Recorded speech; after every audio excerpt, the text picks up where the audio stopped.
Not too close. We're on, are we? We're good to go? Testing. Okay.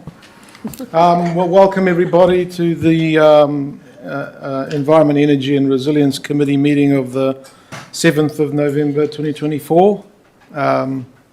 It's a day we're all going to remember for various reasons, but anyway. Yes. Could I ask people to make sure that they have their mobile phones on silent, please? And I'll ask Councillor Rangiaho to kick us off with a karakia.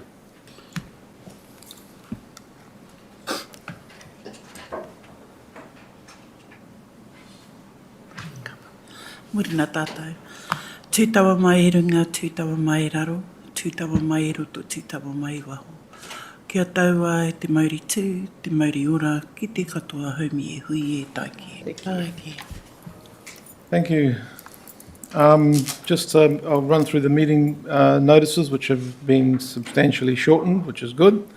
So live streaming council and standing committee meetings are live streamed on the council's website and YouTube channel.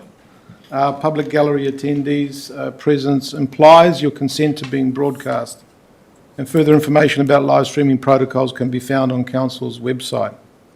Regarding health and safety, in case of an emergency, please follow the building wardens to the nearest exit. The meeting point is across the road at Peace Park, just behind me, and bathroom facilities are located opposite the Chamber's foyer entrance. And that's it for meeting notices. So apologies. I have apologies from Councillor Puller and Councillor Imber. Could I have a mover, Councillor Isles, seconded by Councillor James. All those in favour? Aye. Aye. Against? Does anybody? Mr. Chairman, should we actually put her in the minutes as the Deputy Mayor apologising rather than Councillor Emmett? Oh, yeah. Where was I? Does anybody have any announcements or tributes? Go on. Say it. No. Does any member have any conflicts of interest that are related to the business we're going to be doing here today? No.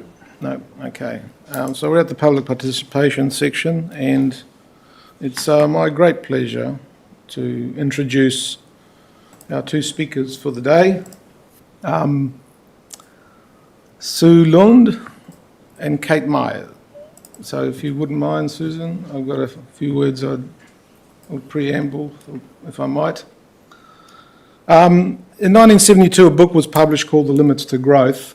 It sort of rang a warning alarm to the world. And that was followed up by that publication, which is available on the internet, 1992, 1,700 scientists and 104 Nobel laureates deemed it worthy of signing up to that document called World Scientists Warning to Humanity. Now, when 1,700 scientists and almost all living Nobel laureates sign up to something like that, we should listen. That was followed up by a series of other warnings. Susan, if you wouldn't mind. Oh, I can do it.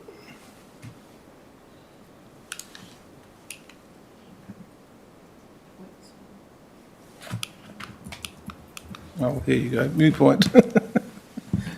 Yes. A paper here that was signed onto by 15,364 scientists, signatories from 184 countries. The second warning, it was followed by a third, a fourth, and so on. Next. And his most recent contribution from William Ripple is the 2024 State of the Climate Report Perilous Times on Planet Earth. And if you read that, the way that it's written, it's not typical of what appears in science journals. It's really quite scary, and it does a good job of summarising the state of things at the moment. Susan?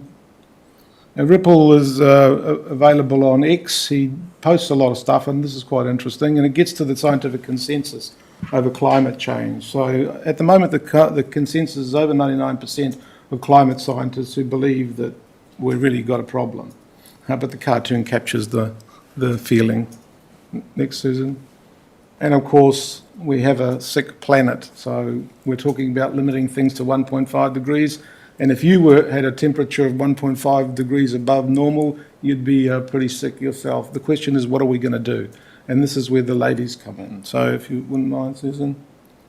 But we have to work within an economic system that we've got at the moment that, well, it's a capitalist system, and I fear that the system is really not capable of responding to the crisis that we have. And this is where different, Susan? Nothing new here, 1912, published in the Rodney and Otamatea Times. The bit in red is the bit you want to read. They'd already figured out what was going to happen, but we can go a lot further back than that. So next. They know that burning coal is going to produce carbon dioxide emissions, and the carbon dioxide will warm the planet. So, but we're not just exceeding those boundaries. There's lots of boundaries that we are exceeding, and planetary boundary science is a new area of science, and the ladies will tell us about how that really is going to relate to what people, ordinary people, can actually do. Isn't that right?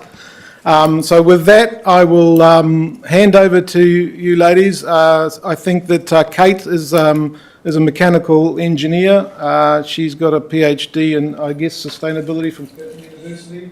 And Sue was a financial person, but is now talking about financial in a sustainability sense and ESG and all that sort of stuff. So you're doing wonderful stuff. Kate set up a non-profit called Planetary Accounting Network, and we're going to hear all about it today. So thanks, ladies. It's all yours. Kia ora koutou. Thanks so much. And yeah, I think that introduction just really sets the scene. And, you know, I think with the news, the challenges are only going to get bigger. We've got some slides to talk through, but please do feel free to just interrupt as I'm going if you have questions along as we go, and then we can also have a time for discussion at the end. Is that sharing okay? Yeah. You guys can see my screen now? Mm-hmm. Cool. So I guess just to kind of run through what we're planning to talk to today, just a little bit of context, although I think actually you've set the scene so well, we can kind of go through that reasonably quickly, and then introduce what planetary accounting is and how it works specifically at a regions and cities scale. And then we can sort of jump into looking more about how that is relevant for Whakatane District Council's goals. I think, you know, the warnings that we've been seeing for such a long time, I've been working in sustainability for a bit over 15 years now, and 15 years ago, things were really different. You know, we felt like there was an emergency coming, but I think it's really apparent that it's here, and while there are still some skeptics out there, I think the majority of people are starting to really understand how close to home these emergencies are, and most of us have had personal experience or have had loved ones in emergency situations that have been really amplified by climate impacts. But what's also changed alongside this is the demands and expectations around sustainability. So 15 years ago, as a sustainability consultant, I used to talk about doing sustainability by stealth. It was not cool. It was, people just saw it as a big dollar sign. It was not a priority area for most businesses. And while there were a lot of community that were very concerned about the climate, it was probably not a top decision maker for day-to-day choices for the majority. In contrast now, people, the overwhelming majority in the market are demanding environmental products, environmental outcomes from local governments and central governments, and they're becoming really savvy about what that actually means. And so we're seeing this new uprising of greenwashing, where people won't stand for claims that can't be backed up. And what's really good is we're actually seeing a huge shift in the regulatory landscape. So while the regulations change across different jurisdictions, in terms of export markets that New Zealand exports into, the majority of our exports by dollar go into markets that are increasing in terms of regulations around carbon disclosures and also nature-related disclosures. So you actually have to say, what are the impacts of the products that we're exporting on the environment to have access to a lot of these markets, which means the private sector is really ramping up to respond to these regulations and to these market demands. One of the challenges, so we speak to a lot of local councils, and there's people quite often say, oh, but there's not enough data. Actually, I think that's not true at all. Every local council that we speak to collects hundreds and hundreds of indicators and metrics around the environment, from water quality to water use, various things on biodiversity. Actually, there is a lot of measurement in play, but what's difficult is to take that measurement and turn it into action, because it becomes really overwhelming. And so then what we see is an enormous amount of effort going into choosing a framework. There are so many frameworks out there. These are just a few that might be used at a local government scale. But when you start to look out local government and business and product, there's hundreds and hundreds of different frameworks and certifications and claims out on the market. So it leads to a really high level of confusion. It's very difficult to compare and contrast the efforts that are happening by one local government to another, and even harder to compare from local government to the businesses that are operating within that region or district, to the choices that the communities are making, whether that's day-to-day choices around modes of transport, or choices about what they're going to buy in the supermarket, or their clothing or holiday choices. At PAN, we really encourage people not to worry too much about what framework, because fundamentally they're all pretty similar. They basically tell us that we're living beyond the planet's means, and that we're not meeting social needs. But I think one of the key challenges around a lot of the frameworks that apply to local government, so the United Nations Sustainable Development Goals, donor economics, planetary boundaries, is that they can actually be really difficult to scale and apply in practice. And so yesterday was actually International Donut Economics Day, Donut Day, and so there was a big global event that started in New Zealand.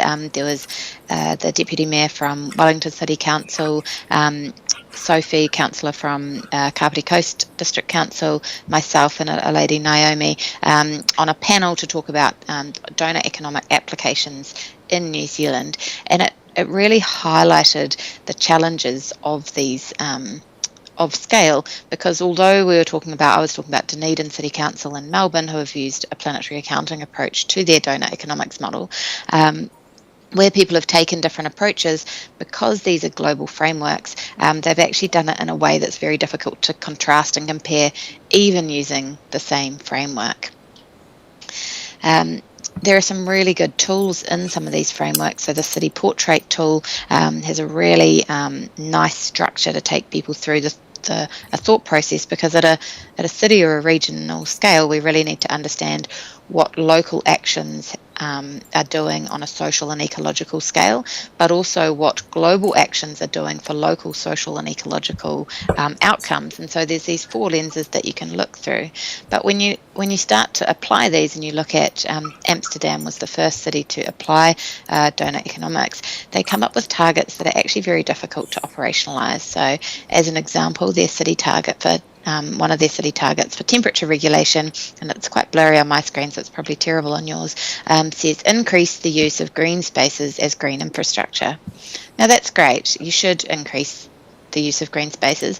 But imagine if you're the person in charge of operationalizing that, like how much is good enough? At what point have you achieved that goal?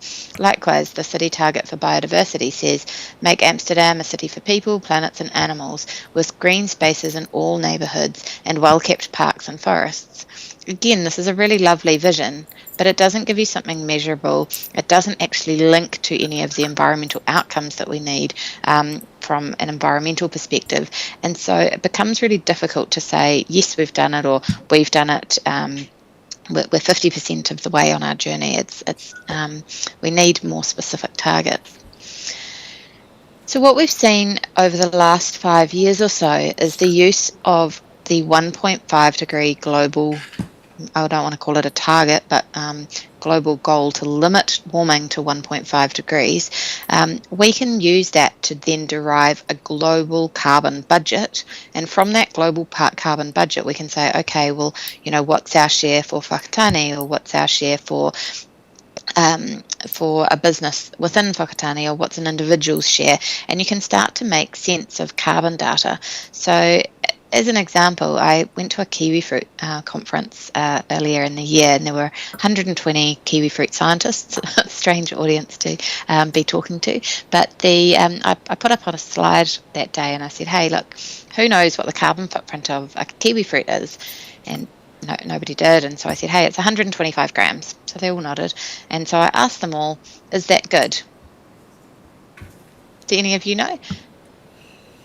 Go on. It's very difficult to say, isn't it? Because it's just a hanging number, What does 125 grams of carbon even mean? But when we take 1.5 degree budgets, we can actually say, well, that's less than 2.5% of a recommended daily limit for an average global citizen to align with a 1.5 degree target. So if we know, okay, well, it's less than 2.5% of a daily budget, but I can probably have a few kiwi fruit each day. And it just gives you some context to say, okay, that's not so bad. I can have that. But then you could look at, well, what does that look like against a 2040 budget, 2050 budget, and so on. And you can start to really make sense of that data. But the problem is that we've become so clever at carbon accounting, and I believe your carbon accounts are next up on the agenda today. We're so good at doing carbon accounting and understanding carbon data and where we need to get to, and we need to halve our emissions by 2030 and hit net zero by 2050. That we're making decisions that don't consider biodiversity, land use, all these other impacts, water quality. And so I think one of the most compelling cases I've seen recently for the need to be looking more broadly is a study by Air, Land, Water, which basically says we should replant most of New Zealand's agricultural land and pine forest. And certainly if you just want to have carbon sequestration, that might be a reasonable outcome. But from all these other environmental perspectives and from an economic perspective, we really need to consider things more holistically, and from a climate risk perspective and resilience. We really need a much more holistic lens. So if we're not just considering climate change, what do we need to consider? Because actually, we just looked at environmental metrics that are collected by local councils. There could be hundreds of things that we measure. We need to have a really concise set of targets. And so the planetary boundaries framework that you put up just before is really the gold standard for environmental sustainability at a global scale. So back in the noughties, when we were looking at all the great acceleration curves, and everyone was, we had Al Gore's movie, and everyone was saying, oh my goodness, we're really seeing everything start to shift. A group of 28 internationally renowned scientists came together and they said, look, we know that it's not just climate change that could fundamentally change the state of the planet on a global scale, but there wasn't a study that had said what is the full perspective of environmental or earth systems that are necessary to maintaining that global environmental health. And so they went out and they did a huge study, and they came up with the planetary boundaries. So they defined the 9 earth systems that are critical to global earth system health. and then they set limits. Together, they call that the safe operating space for humankind. So if we can stay within all 9 of the planetary boundaries, then the risk of fundamentally and irreversibly changing the state of the environment is low. The way the diagram works is if we're in the green, we're doing well. If we're in the orange, we're doing poorly. And if we're in the red, it's a really high risk zone. And so what you can see is that we're already exceeding 6 of these critical planetary boundaries. And actually a recent study has come out to say they think we've probably exceeded the boundary for ocean acidification as well. In the last year, there's been a coral bleaching event. They think it's the death blow to the Great Barrier Reef. So it's a pretty urgent state, and it actually makes me quite emotional. It's more urgent than I can put it into words. What's really interesting though is that while Sue and I, we spend a lot of time talking to organisations who are probably in the top 10% of organisations considering environmental sustainability, and even amongst that group, that top 10%, I would say only 1 in 10 people have heard of the planetary boundaries, which is interesting because actually the planetary boundaries is the science that underpins almost every international regulatory framework that's coming down pipelines at us around nature. So there's this real shift from carbon to nature, and we have things like at the moment in New Zealand where everyone's working towards their climate-related financial disclosures. Already there are 500 organisations around the world who have adopted nature-related financial disclosures, which is the next stage. And while that's voluntarily now, that's the direction of travel. Planetary Boundaries sits behind nature-related financial disclosures. In the UK, all of the groceries have come together in a collective, Sainsbury's and Waitrose. They've said, hey, to the UK government, they've said, hey, we want planetary boundaries to underpin labelling across all of the products in the supermarkets. The donut economics model is based on the planetary boundaries. The European Union's Green Claims Initiative and their product environmental footprint labels are based on the planetary boundaries. The UN Sustainable Development Goals were not derived directly from the planetary boundaries, but the planetary boundaries provides a scientific basis for all of the environmentally focused SDGs. So it's a really critical framework for us to understand in New Zealand because this is we have a really question, dictating Kate? things. Yes, sure, absolutely. Councillor June. Can you just expand on the worst one there, the novel entities? I'm not entirely sure what that covers. I can follow and get all the others, but not that one, sorry. Yeah, totally. Yes, well, I think the challenge is this is a piece of academia, and so they didn't use terminology that's friendly. So I can do a quick run around each of the wedges just to clarify. Novel entities is a huge catch-all for everything man-made that's left in the environment. So it's waste, but it's from microplastics in the ocean to heavy metal pollution. So anything man-made. Ozone depletion, I expect everyone's across, but atmospheric aerosol loading is also a pretty uncommon term. That's just a fancy way to say air pollution. Yeah. And the impacts of air pollution. Ocean acidification is a direct outcome of having more CO2 in the atmosphere. So more CO2 in the atmosphere, that gets absorbed into the oceans and makes them more acidic. Biogeochemical flows, so that's looking at the phosphorus and nitrogen fertilizer that runs off into waterways and causes eutrophication. So a really major local problem for us in New Zealand. Fresh water is quite interesting because it's twofold. It looks at how we use, they call it blue water, freshwater resources from lakes and aquifers, but it also looks at how human activity changes rainfall patterns. So, if we cut down a huge number of trees in an area, actually there's less transpiration in that area, so there's less rainfall.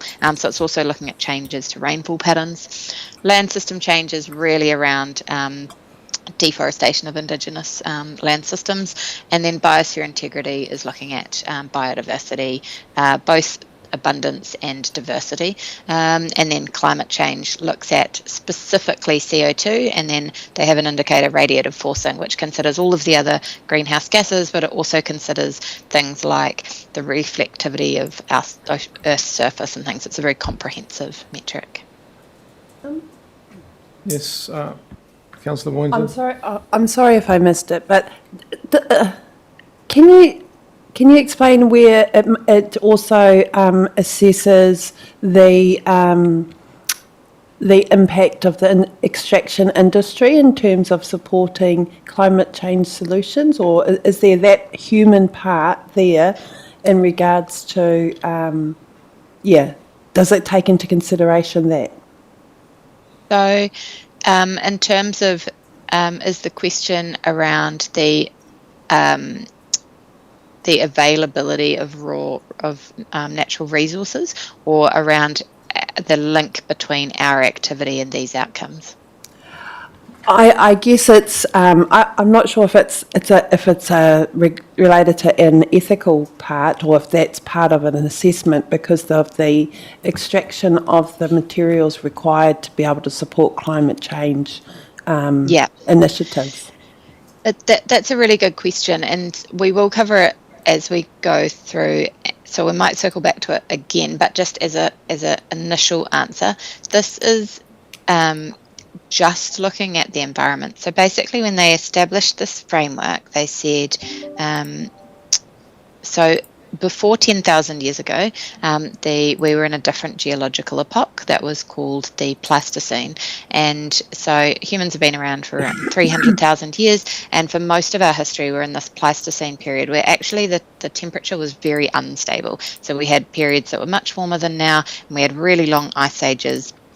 And then around 10,000 years ago, there was a change in the way that Earth orbits the sun, just a slight change in our orbital pattern, and that has led to this unusually for human history stable period. So the last 10,000 years we have had very stable carbon levels in the atmosphere, but also very stable temperatures. So the global average temperature has varied very little, and because of that stability, we've had very regular seasons. And the regular seasons have enabled agriculture, which has enabled really a lot of sort of growth and development into sort of settled societies, and then going forward. So this framework here, it doesn't consider humans per se. It considers what are the environmental systems that would push us out of that stable state that we've been in the last 10,000 years. So if humans were not around, we would expect to have another 10,000 years in the stable state based on modelling. So they said, well, but if we, because of human activity, if we change any of the natural regulatory systems, would these fundamentally change the state of the planet? And so this just defines which are those regulatory systems and how far can they be pushed. And then what we're going to talk about going forward just now is how we turn this into a framework that says, well, so what for whakatane? So what for my personal decisions? So what for Fonterra or Lion or, all of the sort of big business operations? Thank you. No problem. Look, it's actually the next slide. So one of the challenges with the planetary boundaries is that it is only measuring that global state. Are we doing well or are we not? And I guess if you imagine if you went to the doctor and you were having a health check for your own health, the doctor might check your heart rate and your blood pressure and your weight. But imagine if the doctor just went, oh, look, it's really bad news. Your heart pressure's through the roof. Your blood pressure is through the roof. Your heart, you've got tachycardia for your heart rate. You're overweight. It's a really urgent situation. We need action, and then just left you there. That's kind of what the planetary boundaries do. They just say there's a huge urgent situation. That's a little bit like also what we get from temperature change. It says, hey, we've warmed the planet by 1.1 degrees now.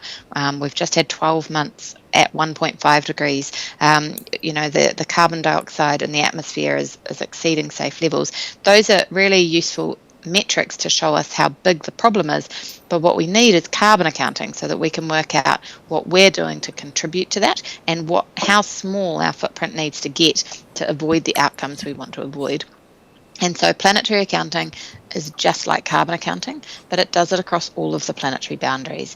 And so it measures the impacts of our activities. And so this is where that human factor comes into play. So it says, what are the impacts of a product or a business or a city or a lifestyle or a community, and then it can put it into context of and how does that relate to the planetary boundaries. It uses global budgets derived from the planetary boundaries, and then those global budgets can be used to break down into budgets at the scales that we make decisions.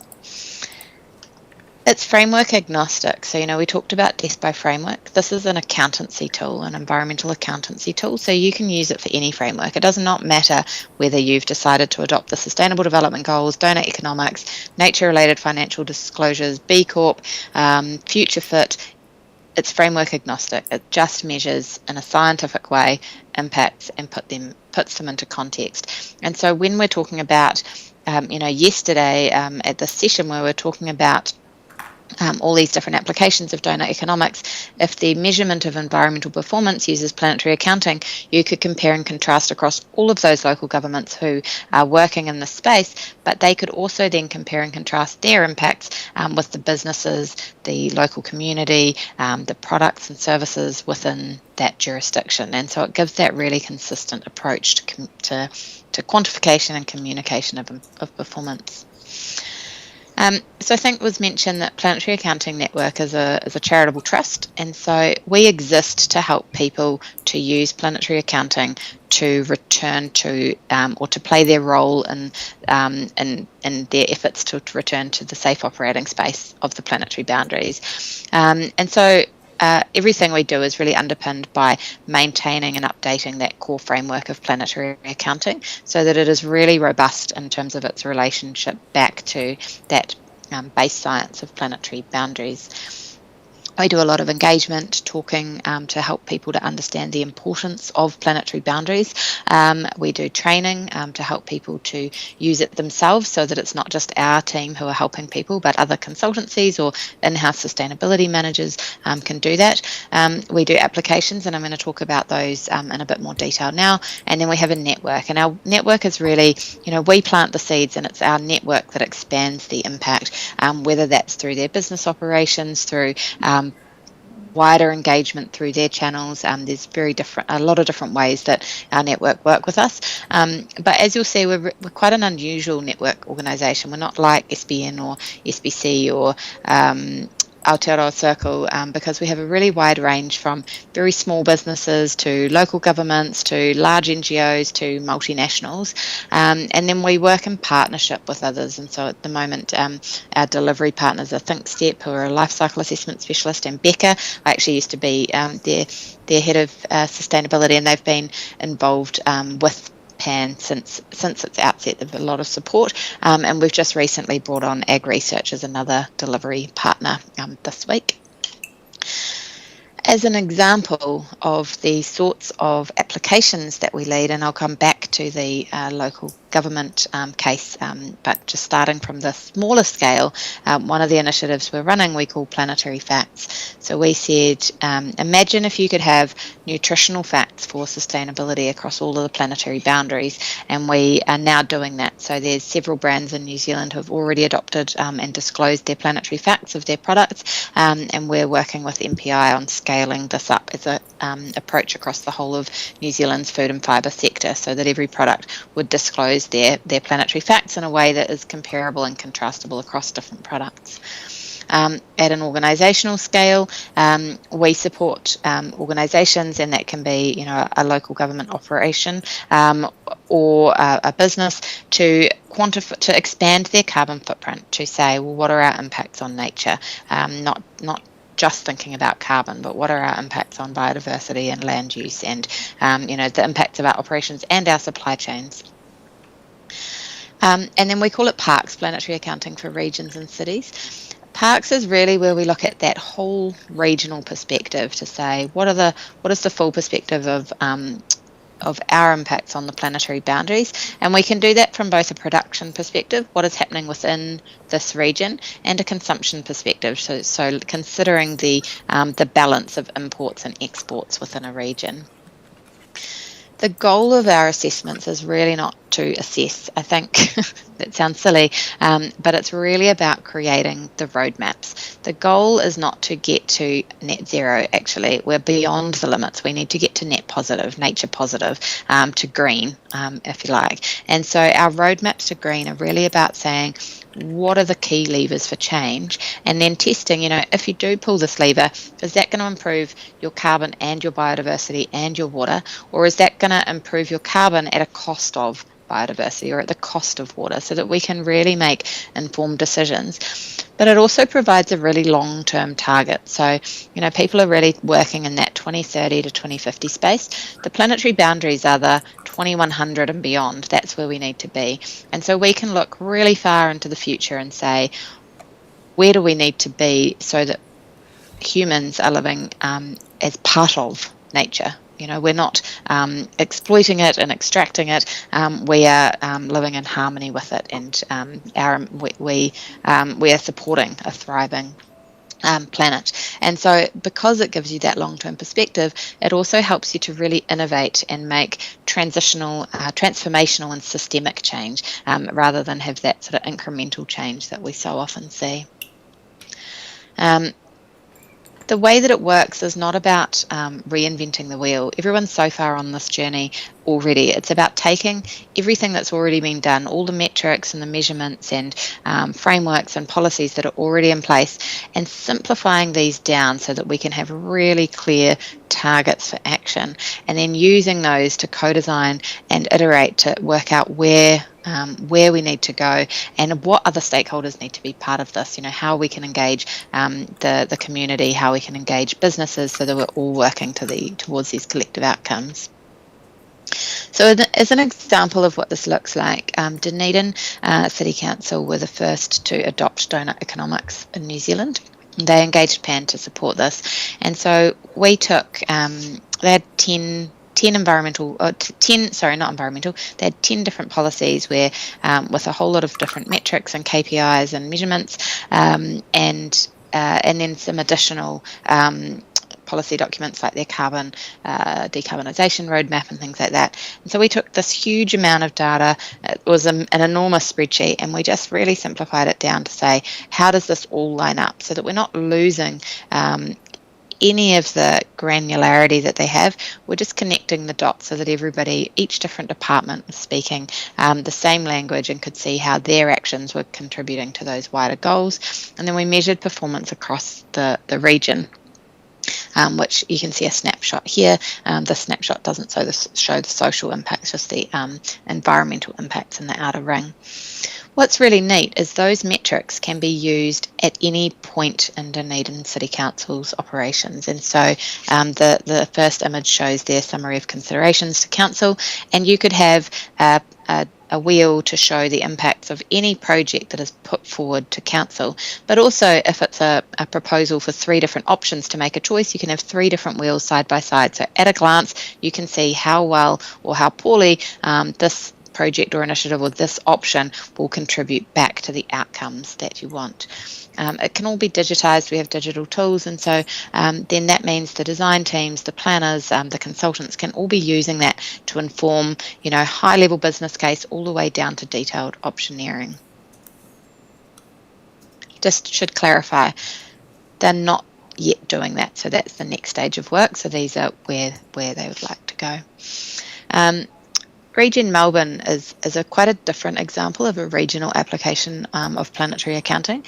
Region Melbourne's a grassroots movement. This is not a local council, local government initiative, but they've also done an assessment of the whole of Melbourne, and what they're using that for is to have an interactive tool that's designed for the community. So you can get online. I'm happy to send the link, and you can click in. So this just shows what you'd see if you click into the climate wedge, but you can start to break it down and say, well, where is this coming from? What could we do about it? And so it's a really good engagement tool to bring others onto the journey.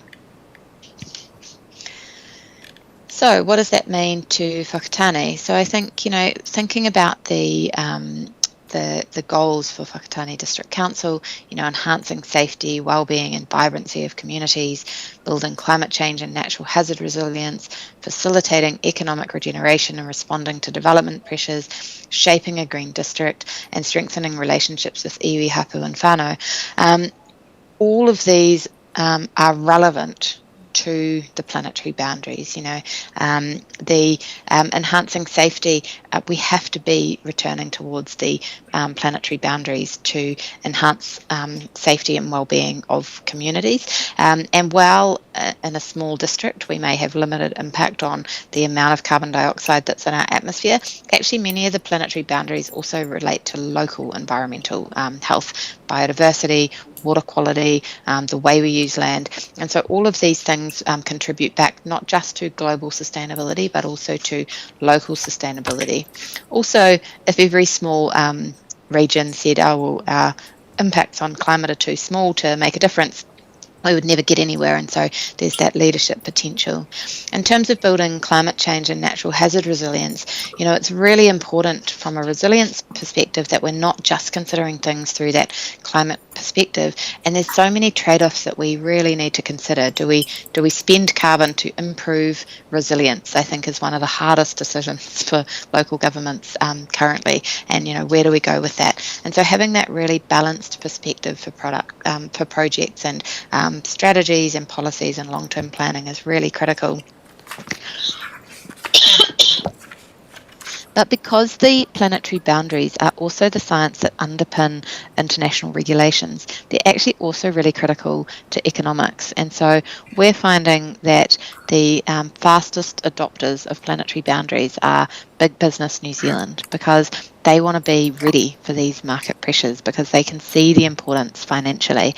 We're working with Silverfin Farms, and that they're adopting planetary boundaries because of the market opportunity. Raglan Yogurt have estimated they think they could get a 50 cent uplift per jar of coconut yogurt if they, because they have put planetary facts on their product, because that's so important to markets. There's real economic value in having that nature, that really transparent nature accountancy model.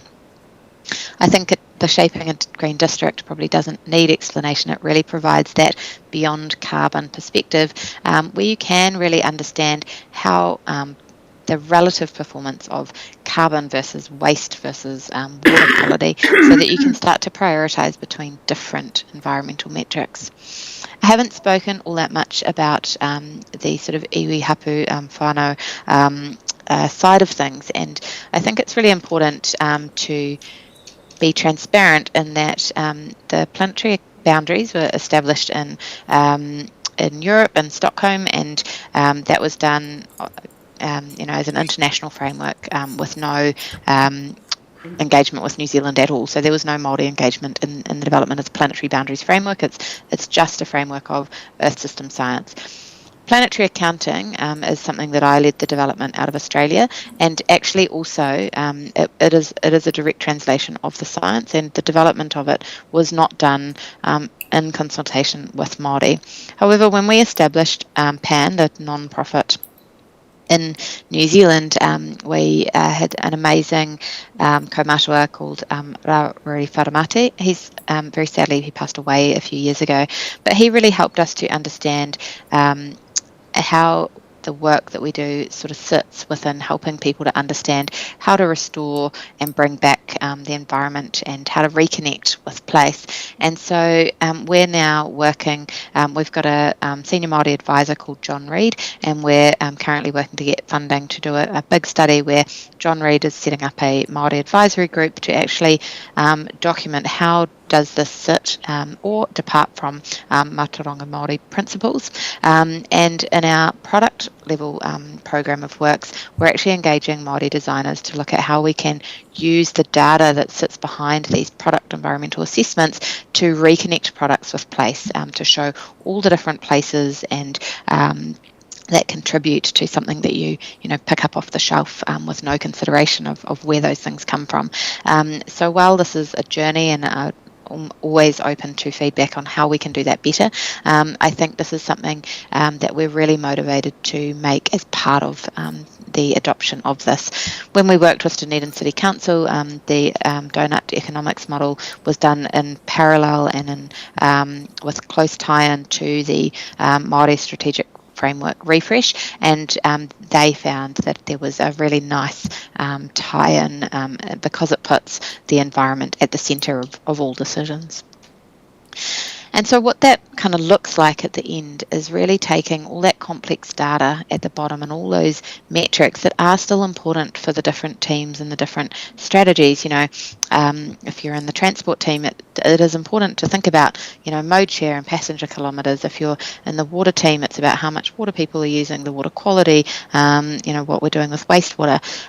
But all of those metrics that can then be connected through those planetary accounting metrics up to those top level goals for Whakatane and then through to the planetary boundaries. And so you have this really simplified decision making framework where everything that's measured is really connected. And it makes it really easy to sort of identify hotspots in the, not just in the performance but also in the data, like of the data collecting and the things that we're measuring. Are we measuring all the things that we need? And the local councils that we've worked with so far are collecting most of them. That picture's a snapshot from one, and you can see there are only 3 little boxes of red where they needed a data uplift. It was really about distilling that data into a framework for action. So just finally, I guess, and then I'd really love to hear your questions and comments. The ways that we work with organisations are quite varied, and so and this is not a comprehensive list, just a bit of to give you an idea of the sorts of things that we could do together. One is very simple.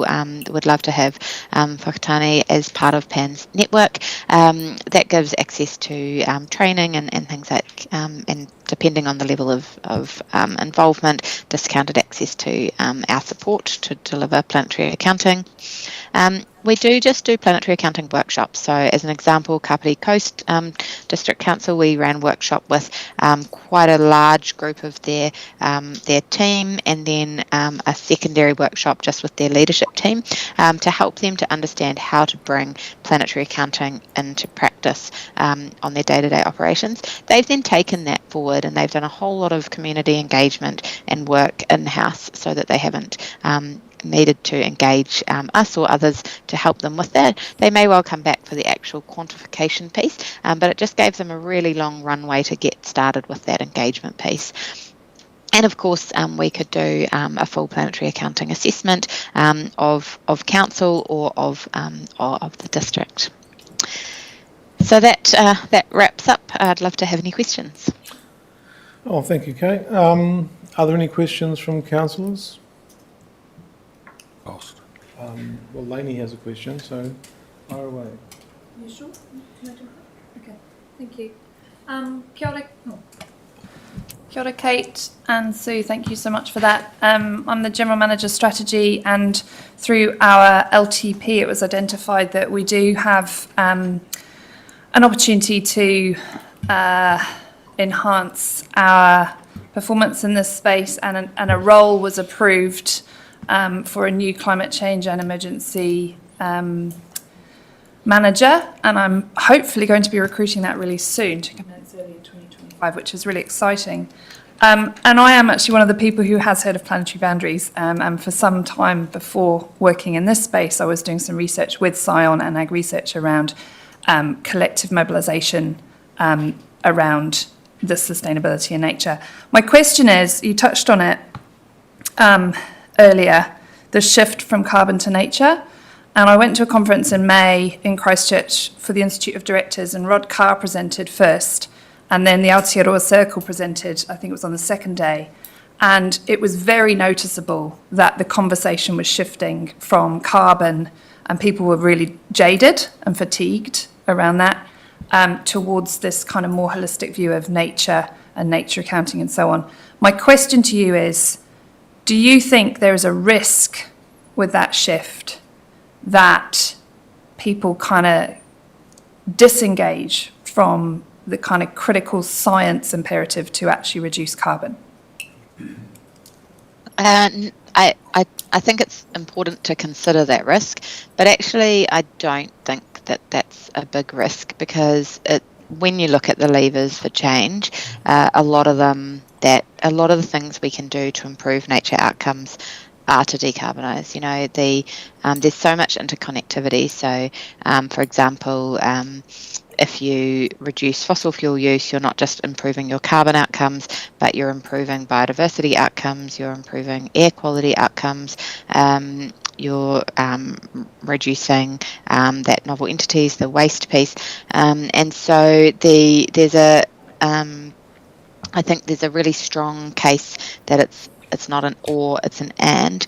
I think it also helps to cut through a lot of the noise at the moment. I don't know how much you're following the sort of Electrify New Zealand, Electrify Aotearoa with Mike Casey, but one of his, so he's trying to get everybody to electrify everything, but one of the, I guess, the challenges that he keeps coming up against is the waste from lithium batteries and end of life of lithium batteries and what happens with that. At the moment, it's very difficult without something like planetary accounting to quantify should you decarbonise at the cost of that waste. My guess is yes, that's how it'll play out, but we haven't been engaged to do an assessment of that particular question yet. But having that data to really support those decarbonisation arguments, I believe will also really help to accelerate decarbonisation, because we can say, this is how we're going to decarbonise and improve biodiversity, or yes, we should have this other outcome. It's better to have this level of decarbonisation for this small waste that we need to deal with later, or whatever it is. Or if that's not correct, then we know, and maybe those, maybe some of the solutions that are getting looked at are not right. I think it's very interesting to consider that cars were originally considered an environmental solution to the manure that was building up on the streets. And if we'd known more, we would have understood it's clearly not the solution. So I think that holistic perspective will just help. Thank you. I might touch base with you in your network to see if you know a champion or superstar that could come and help Whakatane in this space. Sure. I'll put my thinking cap on. I've got one. We're basically living in a system which is really, promoting consumption, really. After many years of, I guess, education on the woes of sugar consumption, I wonder, and now you can go on to grab something from the supermarket shelf, like you just said, and maybe some people will look at the sugar content of things, but I'm just sort of worried about how people can get to grips with all of this. You've got to go through a set of labels that's got now nitrogen and phosphorus written on it, and ordinary people are going to struggle with that. And I don't even know if we've made an impact on the detriment of sugar, and we've been going for years on that. But this idea that you just got to keep consuming, and there's a whole system arraigned against us, which is pushing people to consume more. In an economic system which doesn't put value on some things, like what's the value of a cubic metre of clean air? This has got an economic value. It's enormously difficult, so I take my hat off to you for what you're trying to do, and it's the right approach, but we're moving slow, I guess. What do you think about enhancing labelling on supermarket products? So is it really something that's going to have an impact? I think it will. I think the challenges that you raise are valid. At the moment, there is, if you test what consumers say they will do, so you might know the number off the top of your head, it's over 60%. I think it might be higher than that. Say that they would, I think it's something like 90% would choose a more sustainable product, a more environmentally sustainable product, they say, but quite a high number would also pay more for an environmentally sustainable product. If you go and see what actually happens with current eco labels, there's no evidence that, or very little evidence that they're currently driving better consumer choices. And we've done quite a lot of work to understand why, and the studies and the literature and our testing suggest that it's because everyone's so confused, and so you need a really consistent approach to labelling. So nutrition facts actually came in as a response to health claims on the market. So in the 60s, people realised it was really marketable to have healthy food products, and so they were like, hey, it's organic, it's natural, it's all sorts of claims that were ranged from verified to not even verifiable. And so it became mandatory that if you put a health claim on your product, you had to include the nutrition facts as well. That's the history of them. And then they became mandatory on everything. The problem with nutrition facts, and I think one of the reasons they have quite low uptake, is they're very technical. You pick them up and you look at it, and it's small text and it's lots of words, and it doesn't look very nice. I didn't include the sort of a breakdown, but I'm happy to send it to you, of our Planetary facts labels. They're very visual. We actually co-designed them with consumers to say, what does this picture mean to you, or what does that label mean to you, or what does this terminology mean to you? And the testing, when we give people, so we just recently did a survey of 100 people at Queenstown Airport, because we're bringing it over to the tourism economy, so we wanted visitor-specific participants in the survey. And we went out and we said, we first checked whether they care about the planetary boundaries. We didn't talk about the planetary boundaries at all. We asked them how concerned were they around different environmental metrics, from air quality to carbon to deforestation. Really confirmed carbon is not the thing keeping people up at night. They're much more concerned about waste and biodiversity. So people would be more likely to make pro-environmental choices with that information available. But most of them said that they weren't currently using environmental information to make their holiday choices, but when they were shown the Planetary facts labels, not only could they use them effectively with no information about what they meant, which we would actually give people normally, but also they said that they would use that to inform their decisions. And so I think there's the main reason many people aren't doing it currently is that they just lack the data. Like, I can't make a good decision. I live in the environmental data space, and when I do go to the supermarket, I'm like, oh, which product, should I get the organic or the local? That you can't compare and contrast. And so I think there is a good percentage who would, and enough of a percentage that would then drive businesses to make better products. But I think it also gives you pause for thought, like, should I buy this product at all? If you realise that this product is going to use up 3 days of a recommended daily budget, and it's something that you want to, consume in a sitting, or, it's a Halloween costume that you're just going to use once and then pass on, maybe you don't get that anymore. So my hope is that market will drive the demand to get the labels out there, and then the labels will actually help to not just change consumption, but reduce it. So there would be a small number of labels, would there, like a green, orange, and red or something? Or is I can bring it up, Kate. Oh, yeah, okay. I'll stop sharing. Do you want to show? I've got the. I'll just bring up the slide and I can show you what the label looks like. I just have to jump forward to this slide. Can you see that one now on your screens? Mm-hmm. This is the Planetary facts label with the recommended daily limit, and then following that, traffic light system to record the performance of the product. So either within the recommended daily limit for the planetary boundaries, or red is exceeding. And the wonderful thing we've seen that on some labels recently for some farms in the South Island was the ability to be able to show the regenerative impacts they were having through planting on their land. And I've actually found the figures, Kate, from the UK research through the Institute of Grocery Distribution that they did this year on labels, which has supported their recommendation to the UK government. And the figure was 81% of consumers said that the environmental label using planetary boundaries was a good idea. 69% said it would help them make more environmentally friendly choices, and then 61% said it would actually help them decide what to buy. It was a really comprehensive piece of research, because I've read through it. It goes for pages and pages and pages. because obviously it's a huge thing I think one of the things that for them. makes the Planetary Facts label quite different to anything else is it's not just for the supermarket. You'd have the same label. We're doing the shot over jet at the moment, which will be interesting.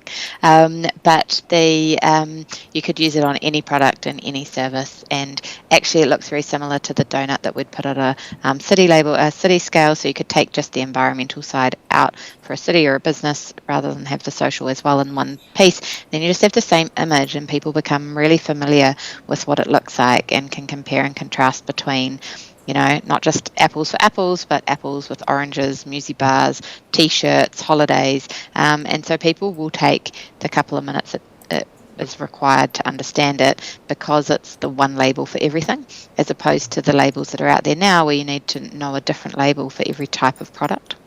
Oh, thank you for that. Councillor Tanchos? Thank you.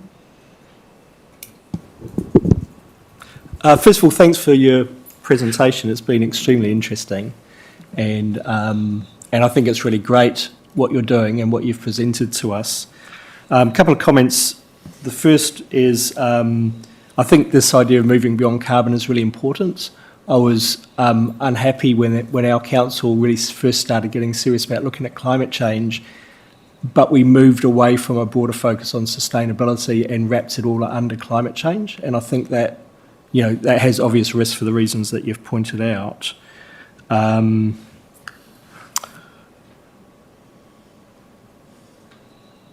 think I really like this label, and I would like to see us taking advantage of some of the work that you do and working with you in some way.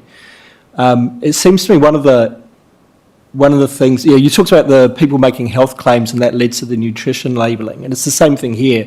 It's like you go to the shop and everyone's making claims about this and that, and so having something that's easy to understand, but also where you know that what's underneath it is robust, and you can actually rely on that label to tell you something meaningful, I think is really important. But I mean, that's a really easy to use thing. You can see what it means pretty simply. And it was interesting, you said people who didn't even really had any explanation of what it meant, they could kind of intuitively figure it out. And that's really important, because I spend a lot of time looking at labels in the shops, and it takes me 4 times as long to do the shopping. So Yeah.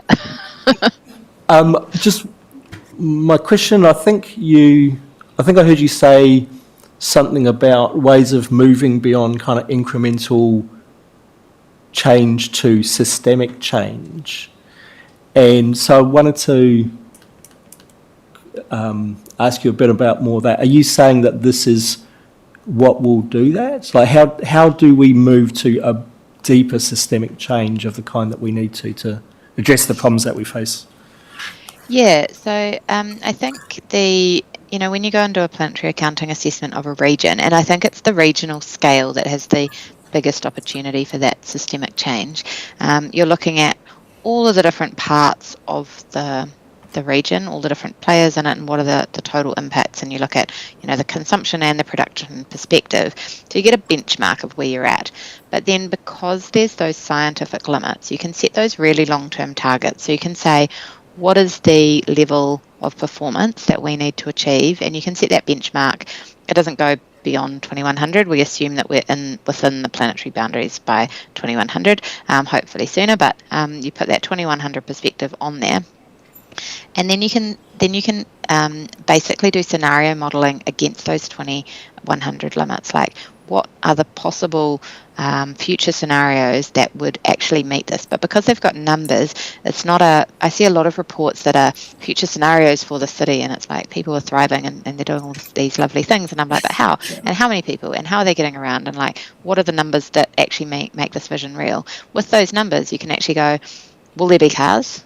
And will everybody have an electric car, or will there be completely different ways of moving people and things around? And so you can test all these different scenarios. And so you could imagine we had those results, and we had your base results, and then we did a big workshop where we just imagined, imagine this and imagine that, but then we can go and quantify, would those work, and where would we need to get to, and based on these assumptions for population, or how much consumption would we actually have, or would we become communities instead of consumers, and test all of that, and then you reverse engineer it. So how do you get from today to that state? And so you get this really great systemic change model where instead of saying, okay, well, we're going to help every person to get in out of a fossil fuel based car to an electric car, I'm almost certain that a car per household or is not the state of the planet within the planetary boundaries. It's just too much material and too much energy, and we need just better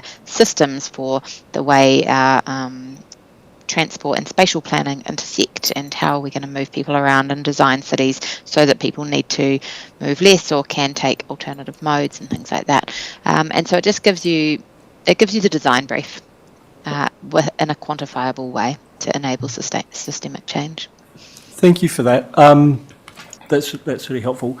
I like the idea of this kind of being an indicator for us in our reports and things like that. You talked about different options. You could have something.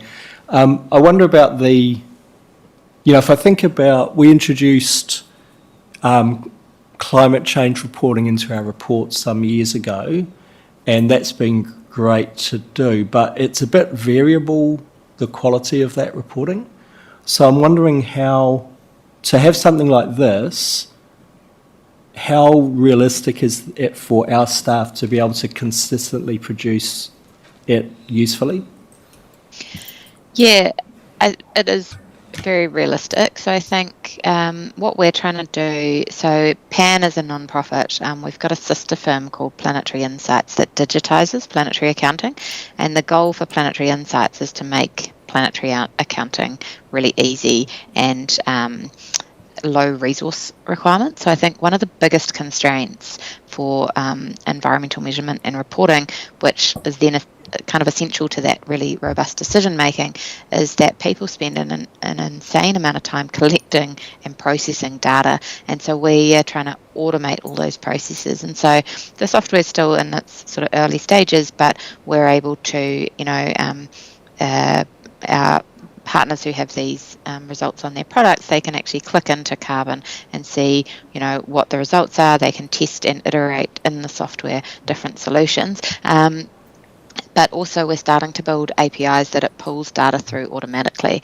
So the goal would be, if we're working, with local councils, to say, okay, well, where is most of this data coming from, and how can we just take out the data processing hours spent each year and just automate that through software, so that what you're getting is just a live updated dashboard to say, here's how we're going, these are the results, and what you can spend the effort on is what should we do with them, and what you spend the money on is the action, as opposed to the people who need to do all the measurement on the ground. Yeah, that's cool. Thank you. Well, thanks, Kate and Sue. I mean, I'm still processing myself, so I could probably have lots of questions, but I think what we'll do is we'll tie it up because of the time constraints that we have. But if you're prepared to, answer questions at a later date, we can always call you or communicate in some other way, because I think we've really got to push on. But thanks very much. Thanks for what you're doing. I mean, it's great. It's inherently very complex, but you're trying to put something that's multidimensional and complex into something that's simple, and everything that you've said really bears upon what the rest of this meeting is about in some way, shape or form. I mean, we're going to be talking about Spatial Plan Project now, and all of those dimensions that you talked about are really in there. So I'm sure we'll be reaching out to you, but thanks very much for coming along and giving us your time. Well, thank you so much for having us. We've really enjoyed it, and do feel free to reach out. I think I had the organisational email up there, info@planetaryaccounting.org, but if you just put Kate or Sue, that's our personal email addresses, okay. So please feel free to get in touch. All right, excellent. Thanks very much. Thanks all. Thanks you very Bye. much. Bye-bye. All right, folks, we will do the first of the confirmation of minutes, and then the next report, and then we'll break for morning tea. So are there any, we're on page 8 of the agenda, and we're talking about the minutes for the Environment, Energy and EER Committee meeting held on the 8th of August 2024. Does anybody have any corrections or observations they want to on table? If not, pardon? There's nothing there. Sorry? It's very small. Oh, yeah.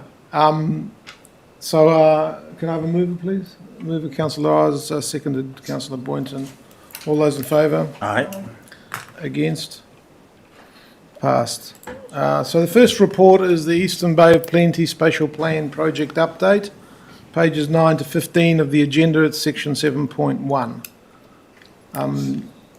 Nick and Co. Gemma? Thank you, Mr. Chair. So I've got Gemma Benge with me, who's been doing a stellar job on the spatial plan project. Gemma is the project coordinator for the spatial plan. So it's just a bit of an update on progress since our last ER meeting, and I note that we did have the paper to the last full council meeting on the structure of the project. So I won't go over old ground, but I'll simply note that in terms of this paper and where we're at the moment, is we're in the midst of consultation on the draft spatial plan, and in particular the three scenarios that have been developed. And I think it does, reflecting on that presentation on the planetary accounting, which is really interesting.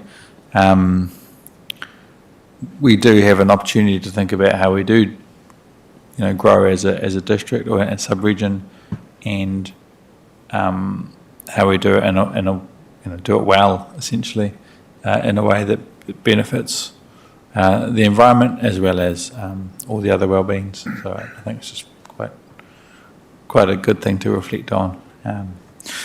So in terms of the current engagement, last week and this week in particular, there's been quite a lot of drop-in sessions, facilitated sessions. That's also going on around the sub-region, so Kawerau and Opotiki are also having events. And we've got another event tonight. So we've had events most days this week. And getting generally good engagement, a mix of views, and that's what you get when you go out to the community. And that's good, and that's what we want. We've had, I think at last count, there's about 28 bits of feedback or submissions that we received through either written feedback or on the through the website and the social pinpoint. So we're starting to get some good feedback there as well. The consultation period closes in about a week and a half on the 17th of November, and that's going to be followed by an opportunity for people to present feedback to the governance group on the 2nd and 3rd of December. And so we are encouraging people who are providing feedback to use the opportunity to come and speak to their feedback as well. So that's really the update as it is. I really just, through the chair, ask if there's any questions. Councillors have any questions? I have one. I haven't been to all of the sessions, but you presumably have. The session I went to had maybe about 50 attendees. What sort of turnout are you getting on average? For the facilitated sessions, we generally got really good numbers. BA after 5 wasn't a facilitated session; it was more of a presentation. Good turnout there. Great turnout from the youth and the schools. It was one of the first ones. We've also had smaller sessions with community board members and another one with sort of surveyors, planners, local developers. The drop-in sessions, it's been mixed. Some have been pretty quiet. I think Murupara last night, which I personally wasn't at, we had sort of about 20-ish. Yeah. And we've got another one tonight, so we'll see how many turn out in Matata. That could be good numbers, but we'll just have to see. Do you feel that people are going away having understood what this is all about? It's kind of hard to say. I think so. We've had really good conversations. And we are trying to, and particularly in these drop-in sessions, trying to have it conversations so people have a chance to really dig into stuff and ask lots of questions, and we can answer it as well as we can. We have had a few comments that people, come away thinking that they've really benefited from turning up and having a good discussion. You've had a number of those sorts of comments where people do say on the way out that they really enjoyed it and felt they know a lot more about it now than they did. So yes. We have also emphasised that, the three scenarios we're using are deliberately very different, and they're not. It's not that we're going out to say we're going to do any particular one, but it's what elements of the different scenarios do you like, with the intent that we can collate that and the feedback, and then use that to come up with a proposal. Okay, thank you. Other questions? Councillor Boynton? More a statement or comment. Is that okay? You can make a statement. Okay. So I've attended quite a few of the events and that, and it's been good to see the way that it's been presented, I guess, evolve, because initially we've had feedback from those presented who thought that scenario one was, dead set. But once it was explained that these are just options that are out there for people to provide feedback on, people became more, open to that whole process of giving feedback. But I just wanted to mihi to the staff and that for the work that they're doing in getting out to our communities. And the main part is ensuring that they were given the tono, they were given the opportunity, and sometimes that in itself makes people feel secure that someone is thinking about them and wanting to get their feedback. So thank you. Good. Thanks. Any further questions? Yeah. Oh, Councillor Rangiapo. Hey, kia ora guys. Thanks for the mahi that you were doing. I think last night in Miripara was an opportunity to meet the iwi Policy Hub in action. There was some really good feedbacks on that. There was a bit of trying to understand the role of the District Council in delivering the spatial plan and the iwi Policy Hub. I know they're going to have their meeting again today at the Kura, but I think there's still a lot of relationship and trust from our communities with the council in place. So I feel with the iwi Policy Hub that we can, the intention is for what we do over here in the iwi Policy Hub, that we're going to come to a stage, because there was a collection of 2 sets of information last night, that it comes in to build on the spatial planning. Is that what's going to be happening? Because it seemed to me last night that the iwi Policy Hub was independent of the District Council, and that seemed to be kind of... Yeah, David, can you whakamārama mai, please? Yeah, so the iwi Policy Hub, the way it's been set up and the way it was deliberately set up last night, was so that they could go and speak, obviously with the Miripara community, and try and, I guess, feedback that view into the project as opposed to being a council representative. They were wearing that, if you like, the opposite hat, or trying to, and it was a deliberate move to try and not be the council going out to the Miripara community and having that perception we're coming and telling you what things are. So it was a deliberate move to try something different. Interesting to hear the feedback as to whether it worked. It worked. It worked. So, so as a feedback to that, one of the residents said, "Oh no, we can't trust the council. But who's that other group?" Yeah. And I said, "Well, they're for you. Yeah. They've got." My understanding is they're independent of the council, and so people were quite happy to, because there was already a sheet on the table, and so and you could see it was just community just going in, but they were also engaging with, don't forget, go online too, because we have our spatial planning. They were just processing all the information, all the setups, and different expectations from the public, because they thought they might be sitting at a table and watching a presentation of sorts, but we just said, no, this is to cater for everyone. It was just understanding that, but it worked. And that's great to hear. It worked. Good. Thanks for the feedback, councillor. Councillor O'Brien? Just a question of the project governance group. Does it still exist and who is it? The project governance group? Yes, that's Yeah, what I no, meant. it does. It does. Yeah, that's essentially the mayors and chairs, and senior central government reps as well. Yeah, so yes. Regional council input from the councillors? Are Regional they part of this council as involved, well? yes, yeah, yeah.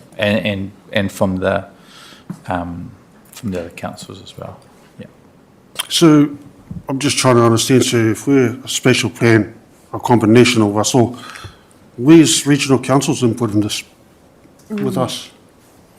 They're heavily involved in all levels of the project, the project team, project control group, project governance group, yeah.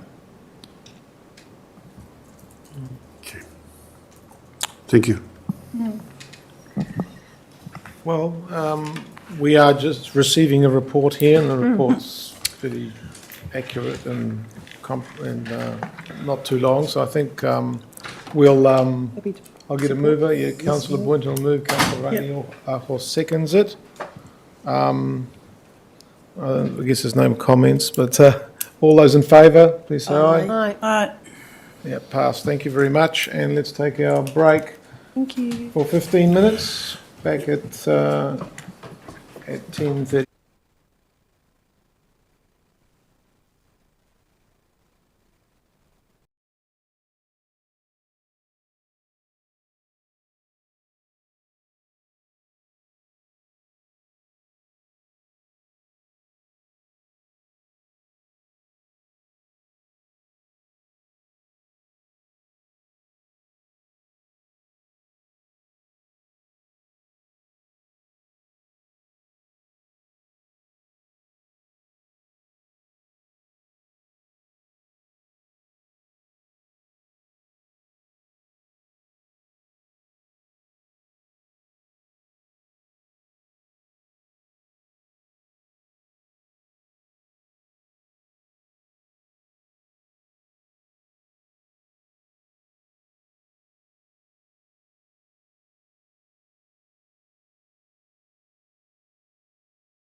Welcome back, everybody. We're on the second of the reports for today's meeting, and an update on the resource management reform, which is ongoing, referring to pages 16 to 19 of the agenda. This is a short report, but it's a critical one. I mean, a lot of what we do depends on regulations, and at the moment there's a lot of uncertainty. And so, Nick, anything you can do to clarify the compliance landscape would be much appreciated. Thank you, Mr. Chair. I'm not sure how much clarity I can provide today. What I can talk about is some of the direction of the reform that have been signalled. There's sort of three phases that the government have talked about of reform. The first phase was repealing the NBEA, the Natural Built Environment Act, and the Spatial Planning Act that occurred late last year. We're now in what they're calling phase two of the reforms, which is essentially making some changes to some of the regulations and some amendments to the Act, and including the fast track consent bill. I think it's a bill still, and then signalling some of the further changes. So it's sort of a tinkering sort of phase with the existing framework, and we're still in that phase, and we will be in it for a little bit longer. There are some more reforms to come. Early next year, we're expecting to see some further national direction, and that's the sort of the second part of phase two. And then the government has signalled what they expect phase three to look like, and that's in I've highlighted that in section 4.2 of the report, with those nine key features that will replace, and this is to replace the RMA. So they're talking about replacing it with two acts, one focusing on infrastructure and urban development, and one focusing on environmental effects.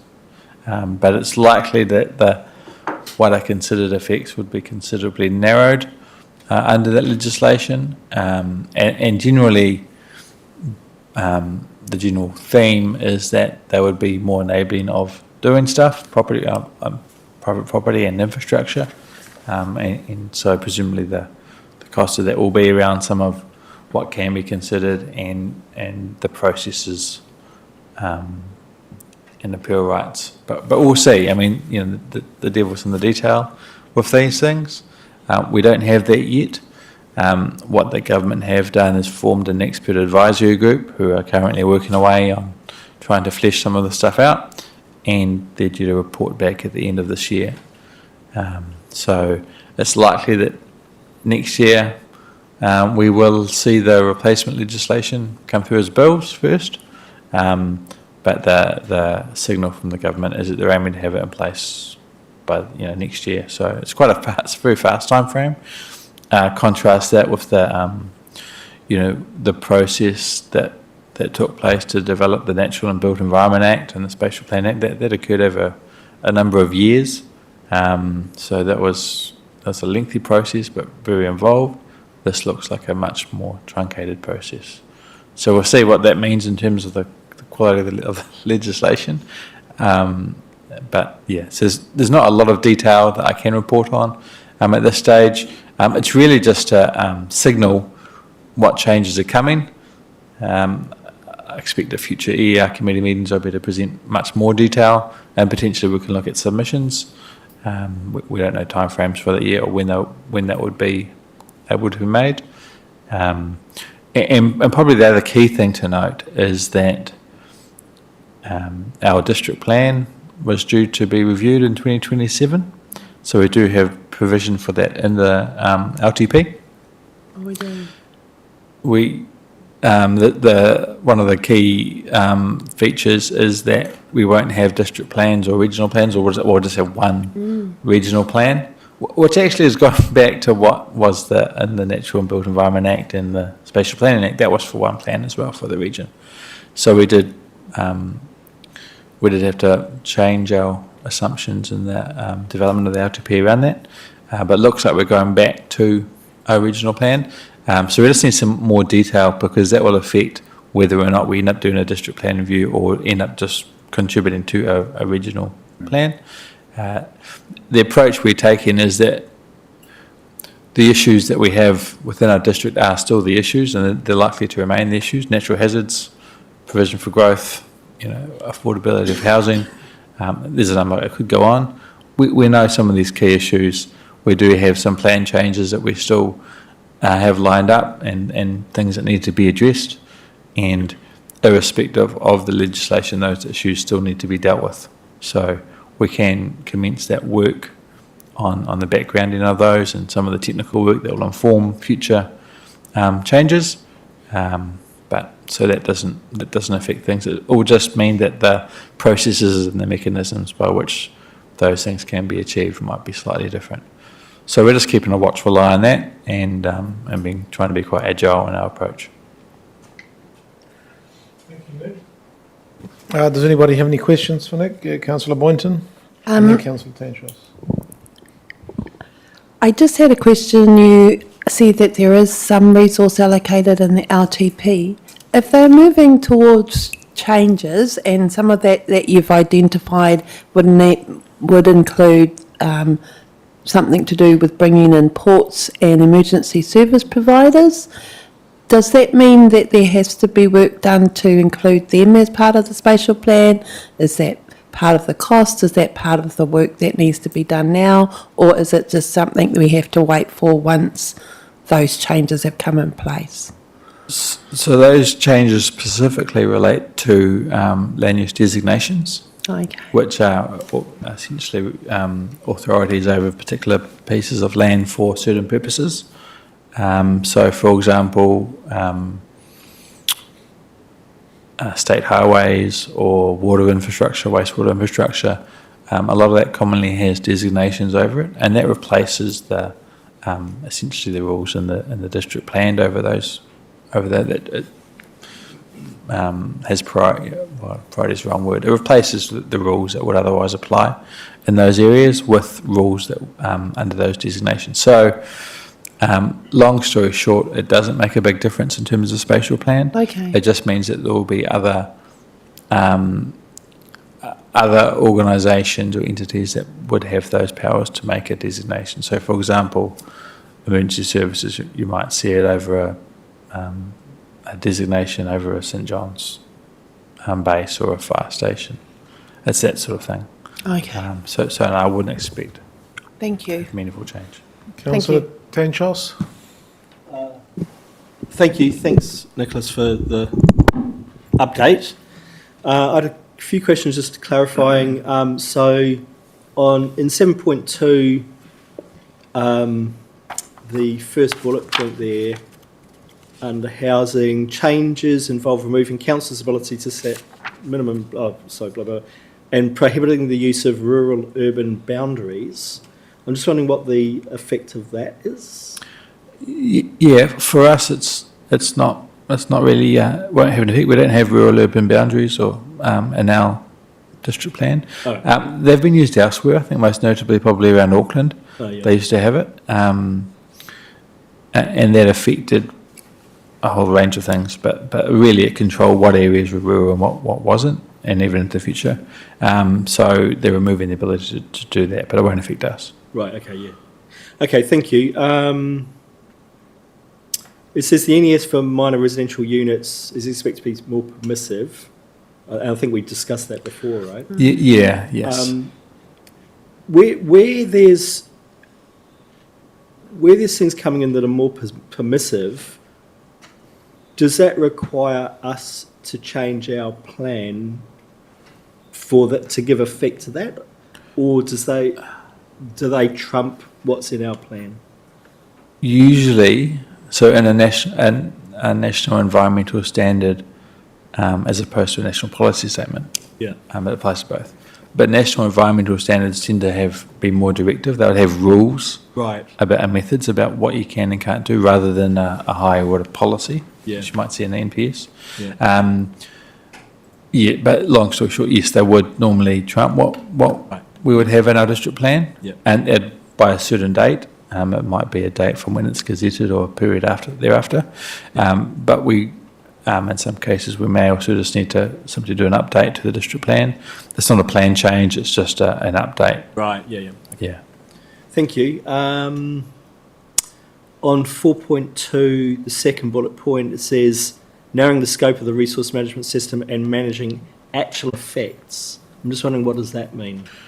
Because the resource management system is all about managing effects, right? Yeah. So what are actual effects as opposed to any other kind of... I interpret that as meaning that there would be some effects that I don't think are effects, and that they would narrow the scope of what can be considered an effect. Do you have an idea what those might be? I'm not sure, but it may be things like immunity or I don't know. We'd need to see the detail. Yeah. All right. Yeah. That was all my question. Just one final comment, though. It sounds like it's a bit fast and loose in the legislative decision making, so we can expect decades of court cases and amendments to sort out the problems that they didn't think through in the first place. Well, that's exactly what they said, that this was supposed to stop happening. Decades of arguments about wording, but I guess I thought that actual effects was, I mean, you could have a perceived effect that you could project based on theory, but here you'd have to have an actual effect that you've measured before you can... Yeah, we'll need to see the detail when it comes out, Yeah. so we can understand exactly what they mean with that, because it's, otherwise we sort of speculate, but it would be good to see the detail, and when we do, we'll certainly look to provide an update on that. Maybe the social and cultural effects. With regard to the consenting processes and this fast-track consenting thing, just remind me, there was, in the way that's been set up now, is that there's sort of a panel, a gatekeeping panel that says, well, this one's fast-track and this one's not, and this one is and that one isn't. Is that the way it's still looking? Yeah, under that bill, yes. But then with the new acts, when we first see them, that might have another process as well, because the fast track that applies to selected projects, where this would be for anything. So Okay. It must be frustrating for you and your team. I mean, the last government, they introduced the NBEA and the SPA, and you tried to get your head around that and the changes to the RMA. You adapt to that, you prepare for three waters. And now all of a sudden there's a change again, the NBEA is gone and so is the SPA. We're working on our spatial plan and yet there isn't any spatial plan legislation that's coming in. And now it's like hurry up and wait again for some more detail on what's coming at you. It's almost like a wasted resource and time and effort, and I feel for you guys having to produce something that's not clear at all. yeah, we just have to learn to hold things loosely. The other thing I should note is that spatial plans are looking like something that would be required under this as well, so which is a positive. So that will tie into the work we do. Well, we're talking about a planetary action plan, and you're getting rid of the SFM. Put it all on hold. Put all the farm plans on hold. It's almost like everything's working against. Well, this is very much emphasising economic development at all cost is the kind of approach, really. And that's a bit worrying. But. Which probably brings us to the 4.2 you were talking about. That phase 3 reform, number 8, faster, cheaper process and simpler litigation. What's that? What's that simpler legal action? Hey. So there's probably a lot of questions because there's a lot of unknowns inside of there. So I kind of looked at that actual effects. What does that mean? I'd see the impacts when we're doing resource consenting, but there's a lot of it is probably falls at the regional council. Any further questions?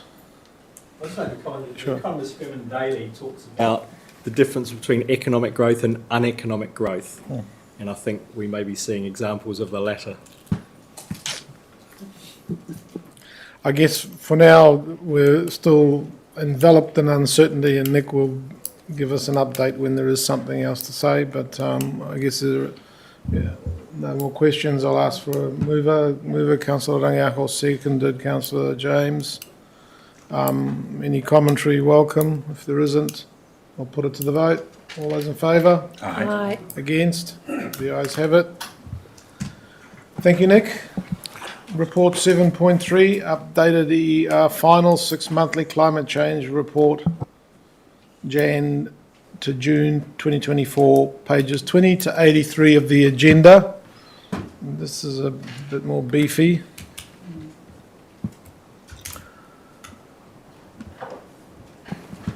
Good morning, Your Worship, Councillors. So the purpose of this report is to provide this committee an update on the annual result of the Council greenhouse gas emission. It's been certified by audit, and it's for the July 23 to July 24 period.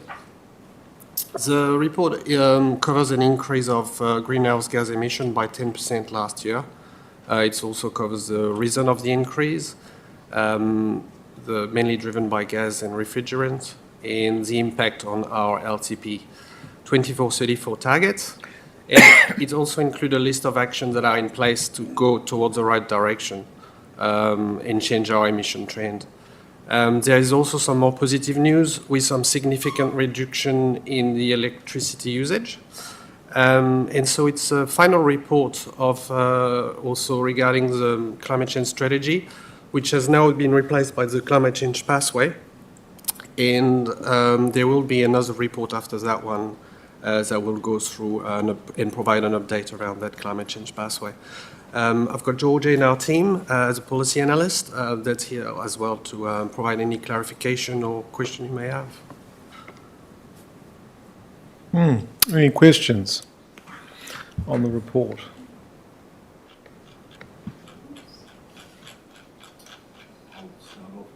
Yes, Councillor.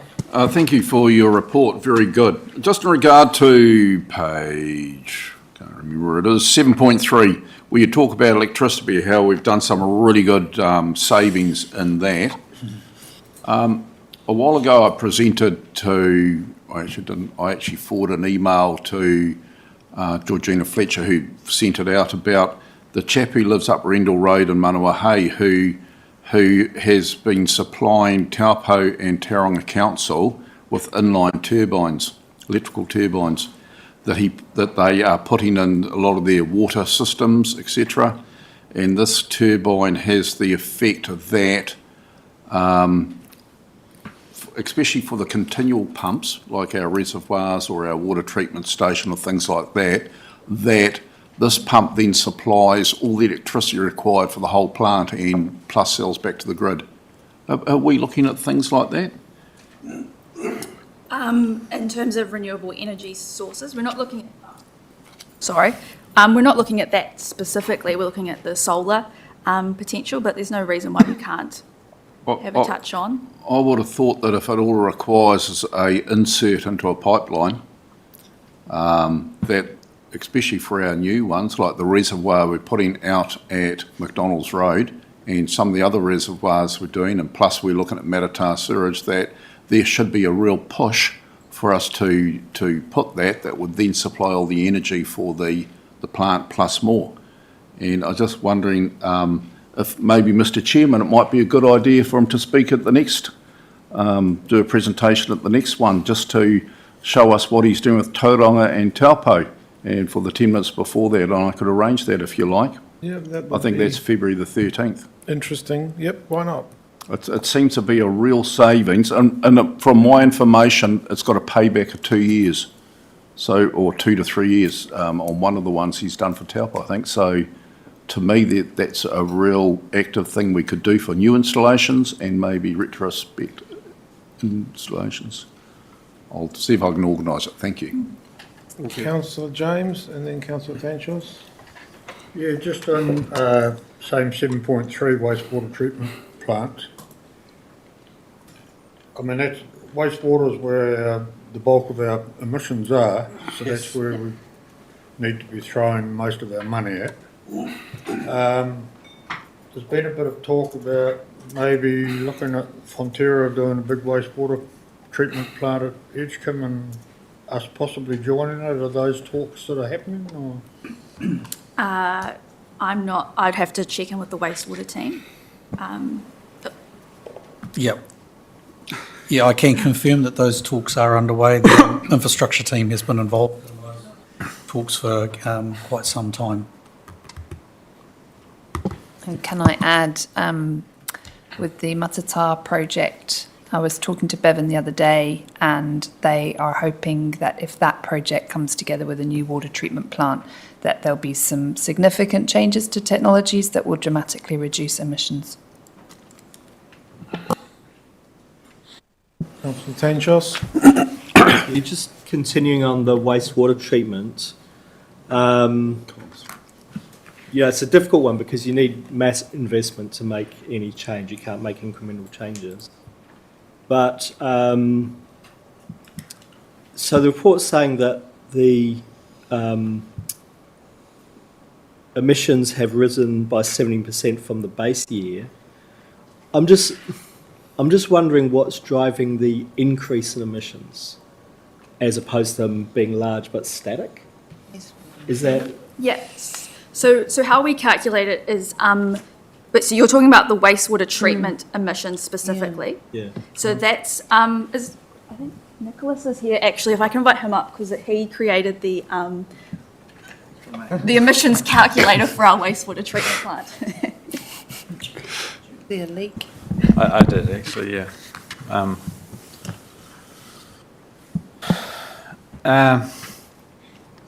So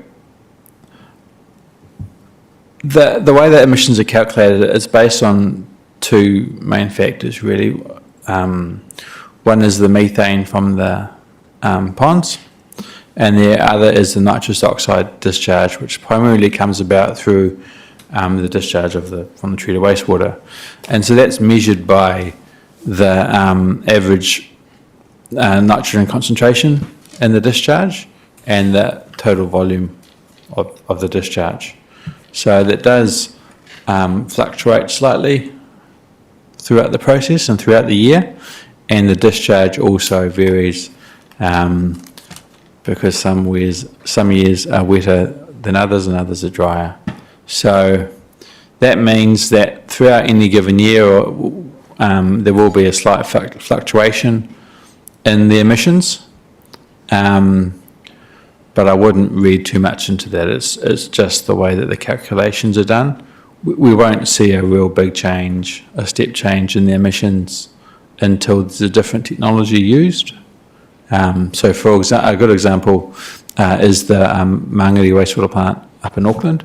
So when they did Project Manukau about just over 20 years ago now, they went from a pond-based system to more of a land-based treatment system, an advanced system, and their emissions came down by something like 90%.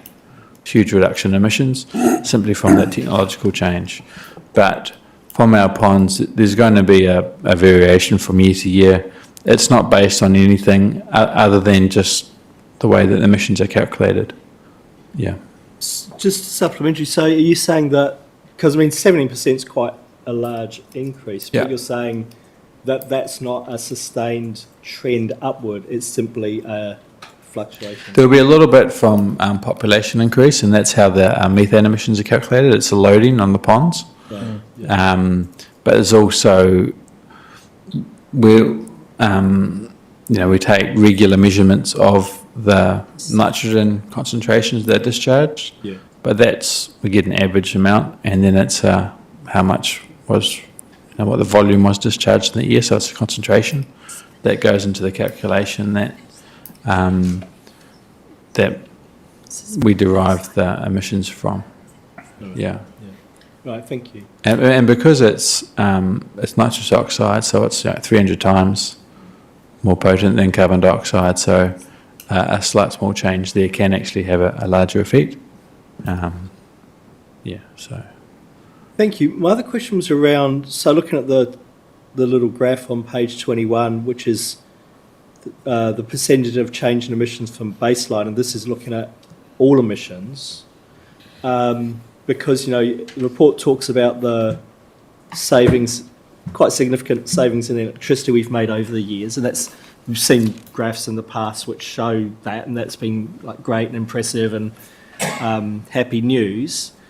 But the overall emissions are showing this quite big increase. And is that driven by these fluctuations in the wastewater primarily? No. What's driving? So- Why is the overall emission profile different? Yeah. So the main driver for the 10% is we had some issues with the aquatic centre the HVAC systems. So the HVAC systems had some leaks, and so when they leak, all of that gas that's released into the atmosphere goes straight into our emissions. Yeah. I believe we had 4 leaks total, 5 leaks total in the past year. Yeah. And then from that, particularly at the aquatic centre, because it was the electricity systems then weren't working, we had to turn on the natural gas. So then that increased the natural gas emissions as well. But then we've also had increases in our diesel usage on top of that. Yeah. So this is the refrigerant gas losses that it talks about. So there's been a number of leaks. That's a concern, isn't it? Why have we got so many leaks going on? Do you know? Yes. So leakages in refrigerants. So firstly, I'm not an expert in HVAC systems, so this is just my surmising from what I've learnt. It's very hard to tell when they're going to leak. It happens within seconds, and then all the gas is gone, and all the gas goes straight away. I believe that vibrations of the HVAC systems can cause leaks, and so from there we have done work to put in anti-vibration systems to try and help that. But it's also about there's tens, maybe even like 100 different refrigerant types in HVAC systems. So it's about, from now on, moving to refrigerants in HVAC systems which have lower greenhouse gas warming potential, because the ones that we have been using, or we do have in place right now, have quite high ones, high greenhouse gas warming potentials, So it's about moving those away. If I can just follow up on that one, I had understood that the gas had to be turned on during the winter, because we covered the outdoor pool so that the swimming club could use it. HVAC systems aren't easy things to deal with. I mean, I've had some experience with them, and they're not easy to tune up, especially in that environment. So that's if that was the case, then that's always going to be a problem, because they've got condensation and everything going on there during the winter time. Yeah. So we do need to, I guess, take those gas heat pump and replace them with electric heat pumps completely, I guess, at some point, if we want to do anything any better. And Lainey would like to ask. I'd just like or to point clarify. out that it also depends on the quality of the unit that we purchase. Yeah. Right. Councillor Jukes. Sorry, 4 point, sorry, Georgie, you can respond first if you want to. No, Peter, if you. Thanks for raising that, because it was a follow-up on the natural gases. So I see in table 1, so you've got some things that need to be done, and it's also coming in the recommendations to replace the gas boilers at the aquatic centre. 2 gas boilers? No? No. We've got 2 aquatic centres. Is that also inclusive of Murupara? Do you know, how is it tracking up at Murupara?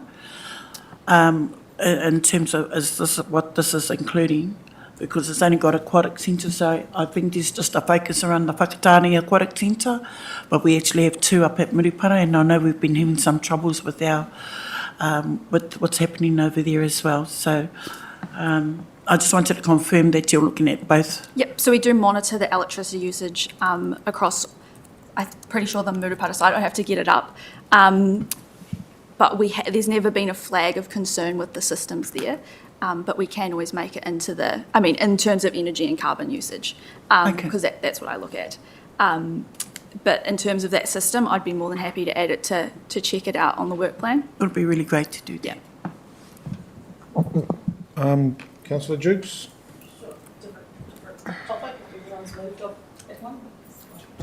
4.4 on page 26, just looking at exploring other auditor options over the coming months. How's that going? So we're just in the beginning stages of that, just doing a preliminary evaluation of Toitu, what they provide for us, how it's been working in the past, and then from there we're going to look at what other councils in the area are using, because it makes a lot of sense that because we pull our data together, using the same methodologies, and so doing a bit of comparison with what they're using or if there's any other options out there. So it's just at the beginning stages, but you'll definitely hear more about that in the coming EER committees. When you're just plotting total emissions, and as Nick said before, in terms of wastewater treatment plants, of course, your emissions are going to go up. There's more people, and so there's more waste being generated. So that's just unavoidable. But wouldn't it be better, therefore, to express these numbers as on a per capita basis? Because this is relatively meaningless as I see it, because population's going up, so what do you expect to happen? The other point I'd like to make is that 85 of New Zealand's methane emissions, 85% are coming from the livestock industry. And so there's a need to have a bit of perspective here. If you've got the lion's share by far of methane emissions coming from that sector, does it justify spending enormous amounts of resources to try and do better on our way on the human wastewater treatment plants? I think you have to have that in context. I don't think there's much point of us freaking out on it, and given the costs are enormous to change technologies, and there are variations in cost in emissions which are significant. I mean, you're talking about orders of magnitude from one type of wastewater plant to another type.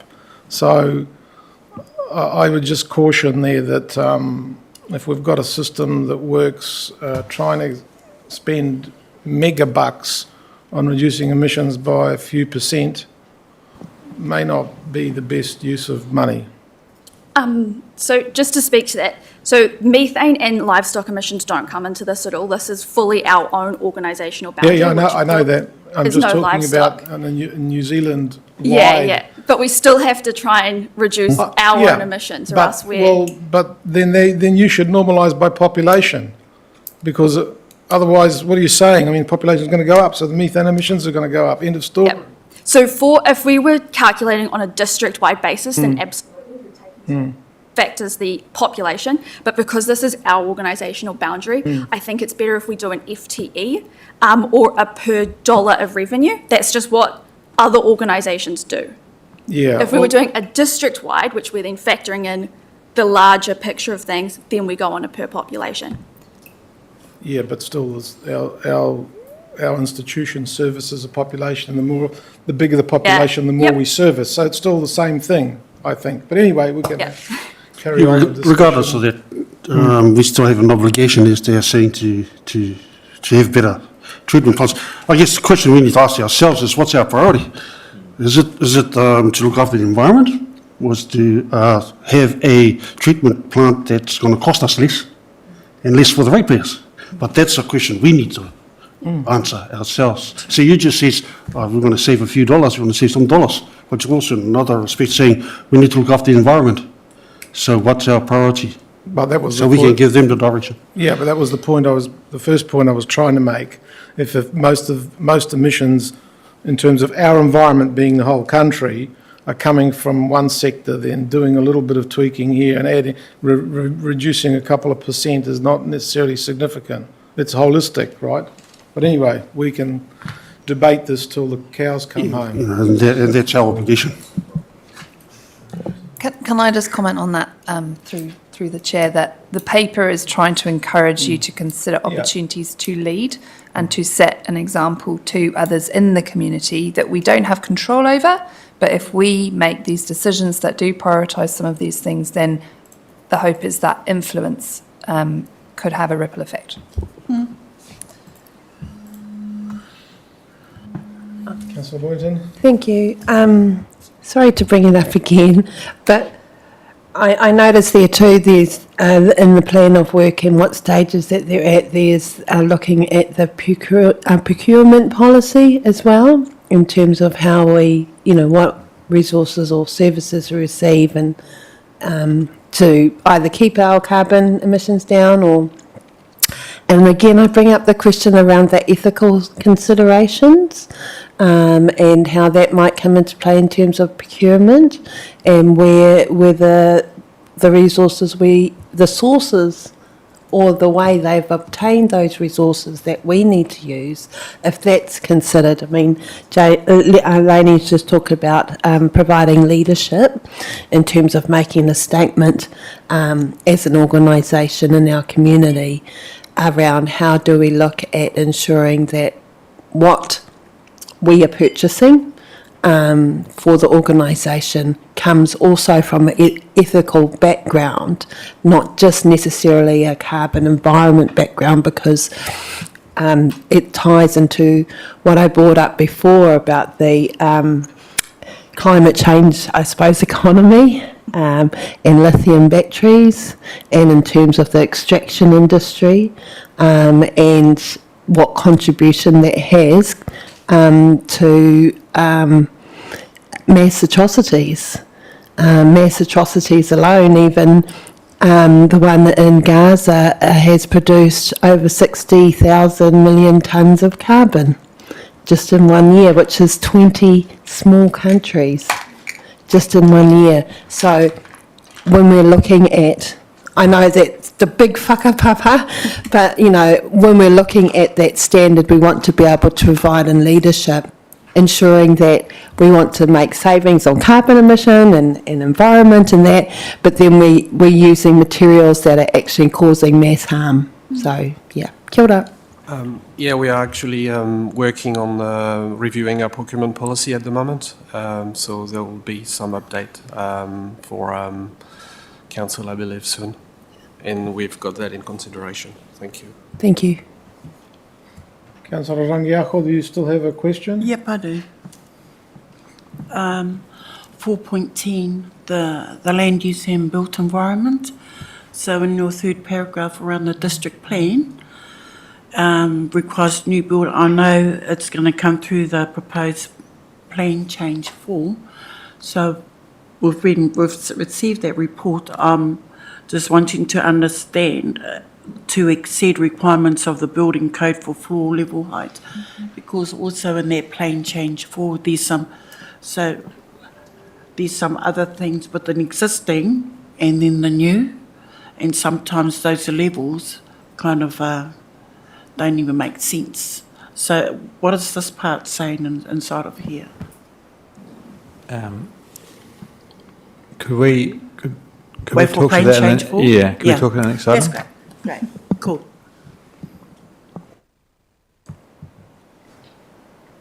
Any further questions or clarification?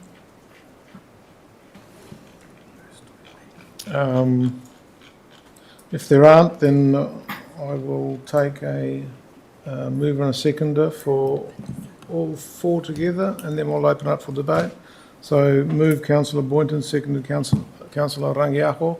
Are there any comments? I guess there are various parts to the recommendation, especially table 1, which nobody's asked anything about, but I suppose, are there any discussion points on any of that?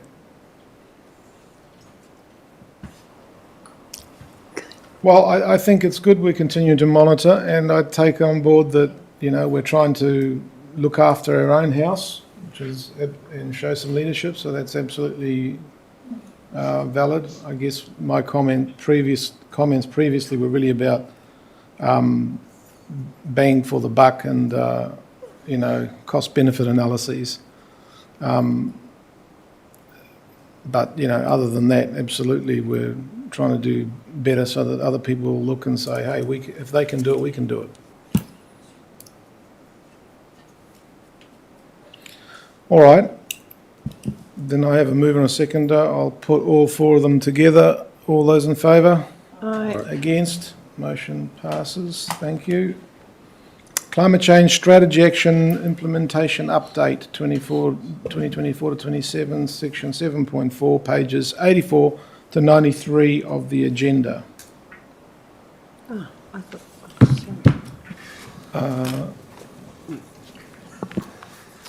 Mayor, councillors. Same folk, yeah, yep. So, welcome, Gareth Muldrawn is analyst in the strategy and performance team and working on climate change. So this is the first update to this committee on the progress towards implementing the action and goals that are in the climate pathway. So it's our climate change strategy for 24-27 that has been adopted in June this year. So the strategy includes actions that relates to decarbonization, which is to reduce our emissions to make the impact of climate change less severe, and also adaptation, to be prepared to adjust to the effect of climate change. So an action plan has been created to be implemented over the next year. And what we'll do every 6 months, we'll report on our goals, our progress of actions, and our future focus, and also on the foreseen risk on a 6 monthly basis. I will now hand over to Gareth if you want to add a few points around that report. Ngā mihi, Harvey, kia ora koutou all. Thanks for the opportunity. The actions that came out of the pathway adoption, they had 229 actions. That's an ambitious number, and that was split between district-wide, that is community-led and council-led actions. So part of the process over a 12-week project was to look at those actions to say, first of all, what's happening, what's feasible, what's resourceable, what does council have capacity to do, and also, as His Worship the Mayor just pointed out, it's the visibility of being able to say council is doing this and doing it the best we can with limited resources. The community can do it as well. The process has been to try to take those 229 actions, and we've come up with an A list. It's not a priority. It's the A list of actions are a set of actions that are already or close to being embedded within council processes. And they are the actions that, if they are done, other actions can come in behind. The example of that is if we successfully set up a contestable community fund for climate change, that is the first step to then being able to say to the community with some education and communications that there is a fund for you to pick up some of the 135 community actions, so that we can't expect people to do it and then say, yeah, but we're not going to help you with resourcing. So that's an example why the establishment of a community fund is in the A list, so things in the B list will be able to be done later. So the examples of those would be picking up home composting type things, which is already happening in council. It might be that we set up a youth scholarship fund so that 1 or 2 students a year who are interested in researching at a more local basis the impacts of climate change can do so because we have a contestable fund. Our hope at the moment is to set that up so it becomes perpetual, and council have already committed to that in the LTP through to 2034. We work on the basis that mitigation and adaptation are one of the same continuum, and it's not an either or. Parts of the community tends to think it is a bit of an either or. It's not. We have to do both. We have to do some incredibly detailed strategic planning, which Jeff Farrell and Steve Allaby and his team are doing, and we have to work at the front end to reduce the need to do the adaptation. If we don't do it, it'll get worse, it'll be catastrophic, and we'll be talking about all of those things that adaptation might mean. We want to avoid that. Yeah. The paper itself, it's quite simply just outlining how we have related the actions and what we're choosing to do back against the goals of the strategy that you adopted. Previously, it was a report on the sector, so it was energy, it was transport, but they didn't make any clear line of sight back to how they're achieving the goals of the action plan, of the strategy. We're talking about working together, 4.1, if you're having a look at that. It's my colleague George's wonderful attempt to articulate something I can't graphically about how council implementation of actions positively impacts mitigation and adaptation. So that is the basis of what we're trying to do across the council. Lots of things happening already, but they haven't been happening under one roof, is the best way of describing that. Everything that council does for climate change is now monitored and goes through the pathway implementation that you recommended. The second part, just as the update, is for each of the actions in the appendices, which I'll show you shortly. Each action will have a reference and an action, a department, an action owner. They'll have KPIs, budgets, and annual plan references. How you're going to do that action, time frame, what is the next logical action to come out of, if you do this action, what's the next logical cab off the rank, how's it measured, linked to reporting tools, monitoring reporting by the climate change team, and each of action will have that in the background so that we can monitor. And part of the presentation this morning was a bit of an eye-opener. I'm thinking, oh, we could use some of that. So please get those people back. Yeah. Overview of the project progress since July. So we are talking about a fixed-term role, which finishes shortly, is to actually make those 229 actions possible. They have to be viable, they have to be resourceable, they can't be head in the clouds type of thinking. We need to be ambitious, but we need to be realistic of what we can do within our capacity and our restraints. So we've had a meeting with all staff. We've referred back to the multi-criteria analysis that Jeff Farrell and Cashy Ball initiated for looking at some of the actions that came through the original survey. The combined community boards have been introduced to this, but we're going to go out and speak to each of them. And actions such as the procurement policy updates, business case for council solar facility, e-learning modules, matched climate change funding with Trust Horizon, and scholarships, and a council work rights scheme are being developed at the moment. And then 4.4, 4.5, 4.6 relate what we have done in the last 4 months, towards the achievement of those goals. It is an ongoing process, and you'll get a full 6-month report on February 13th, I believe it is. If I go into the appendices, which is the finalised list, which I think you all have in front of you. I'm not sure how this works yet. So, the A list, it's not because we don't like anything else. It's just these things are happening. They need to come under one umbrella, and they're achievable. We're doing them at the moment. So those are the actions. The 229 now sit at about 170 because we've actually looked at some of them. There were a lot of really nice words, but often they meant the same thing. Or there are a set of actions that achieve the same outcome. So if you didn't need to do all of the actions, then you can achieve the outcome. So we will narrow that list down to what is manageable. I'd like to say on that list, the number, excuse me,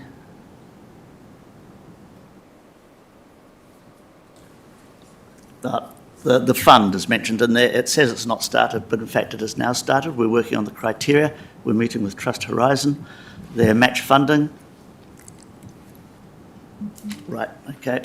And the other side is to apologise to Paul van Tilburg. I haven't actually included his response in these actions, which he has in fact given me. So his are all in progress. Any feedback in a short period of time that we have? Thank you, Gareth. Questions, Councillor Rangaho, followed by Councillor Jukes. Hi, thanks Kia ora. Thanks for your report. Can we go to 4.4.1, second bullet point? And te whakamārama mai update to that Google page.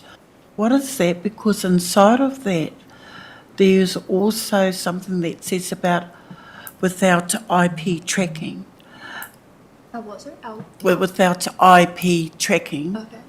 So I'm quite aware that we're in relationship with different iwis and there are IP sitting inside of there. So what does that instrument actually do? So the Google page is our intranet for staff. Yeah. So we're providing information around climate change for staff to take into consideration in the work they do. So it's just an internal intranet for staff to have information. So we are ensuring that the information around climate change, whether it's decarbonization or adaptation, is taken into consideration by staff so they can refer to the Google page. So we've done that internal stuff. So is there... I'm just trying to understand, when I went on there and it says without IP, and my understanding for IP is intellectual property. So are we doing things without tracking those intellectual property rights, or how does that thing work? That's what, or is it just, I've gone the left, right or something? Yeah, because the climate change is just one small page in the entirety of Google, and so I didn't update. No, you're talking about different things. You're talking Yeah. about intellectual Yeah. property, you're talking about internet protocol. There we go, there we go. Okay. That's right. So, thank you. No worries. Councillor Jukes. Thank you. Sorry, I don't have an intelligent question to ask you, but you did mention the word feedback, so I thought I would Yes, take the thank you. opportunity just to say that I thought that was an excellent synopsis of your report. And you took it through very thoroughly and expanded on things very well. And I understood it even more than after I had read the report. So I just wanted to say thank you. Ngā mihi. Thank you, Councillor Jukes. Councillor James.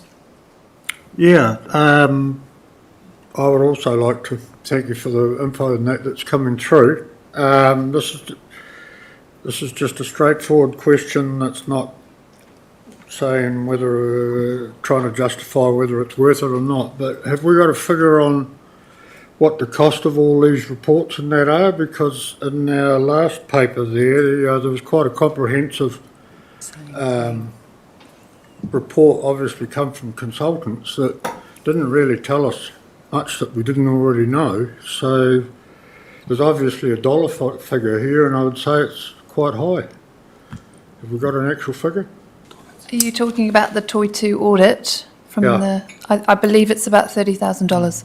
Okay. And what about everything rolled up, like of all these reports that are coming through?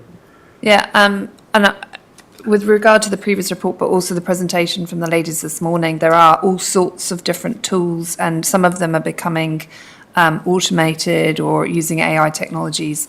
Generally speaking, the price is coming down, which is why Georgia is doing the analysis that Councillor Dukes mentioned in terms of are there better alternatives. We've got to weigh up the value of longitudinal reporting and the fact that we've been doing the Toy2 report for 7 years and it is giving us useful data against are there better value for money products now available that weren't then.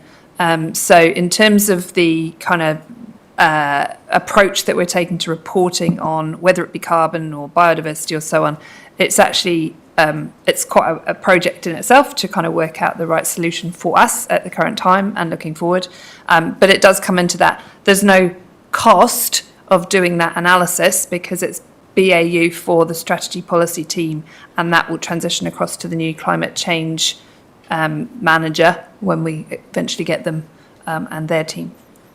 Well, it is still a cost, but As people's time, but it's a lot cheaper than getting a consultant in. yeah. No. Thank you. Gareth, on page 88, or Georgia, the vehicle policy update, I'm just wondering what stage that's at, because very recently there was a sale of LDV E260 utes at $41,000. Might have been a good time to jump in and try them out. There's also some new utilities coming along, like the BYD, which has got a 39 kilowatt hour battery and go 80 kilometres just on electricity. It's cheaper than the equivalent Ford and does everything better. So there's things there that are coming through. So how developed are we in our thinking on this? Yep. So I've just fed into the vehicle policy and making sure that that aligns with what's in our strategy and what we've said we're going to do. And from my understanding is that they're going to do a fleet audit next year and look at the whole thing. You'd have to check in with the transport. I've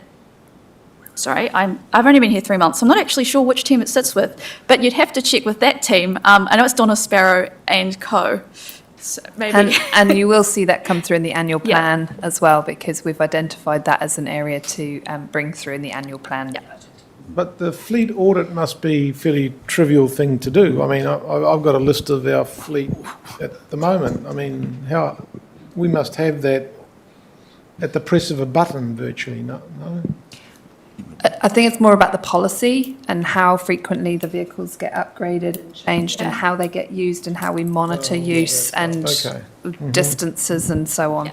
So the vehicle policy has been looked at and made sure that any updates align with the new climate strategy. Right, Yeah. okay. Thank you. I don't know where that comes through because I've just fed in a... No, yeah, I understand now. Thank you. Any further questions on this? Councillor Tanchos? Thank you. Thanks for your presentation. It was very very helpful in taking us through this. I'm being a bit pedantic, I suppose, but I'm just thinking on goal 2, we've prioritised a just transition to low emissions. And in the commentary, it identifies one of the difficulties is that just transition is not defined by the strategy. But the things that I've identified there don't seem like very much related to just transitions to me.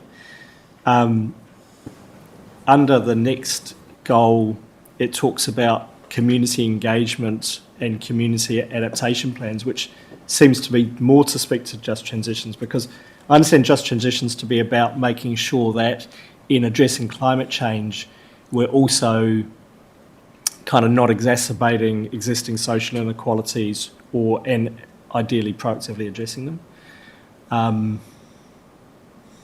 Yeah, that's my comment. Just so those, the 4 bullet points there, they were actually taken from, the government did quite a bit of research into what just transitions mean. And so those are just taken from, MB, from their research that they did. But like we've said, we don't have our own definition. And in their research, they've said it's highly nuanced to every community, to every individual. You know, a just transition for Whakatane might actually be different from Maratau or Manawahia. So it's. It is through, Mr. Chair, the difficulty is identifying what a just transition is across so many communities, so many actions. And we've done previous work on this where great talk about greening communities, which I'm very passionate about, but you spend a lot of money on greening trees and putting canopies in streets, which automatically increases the value of those streets, houses, which automatically is an injustice to the people that were living there because they can't afford to increase rates.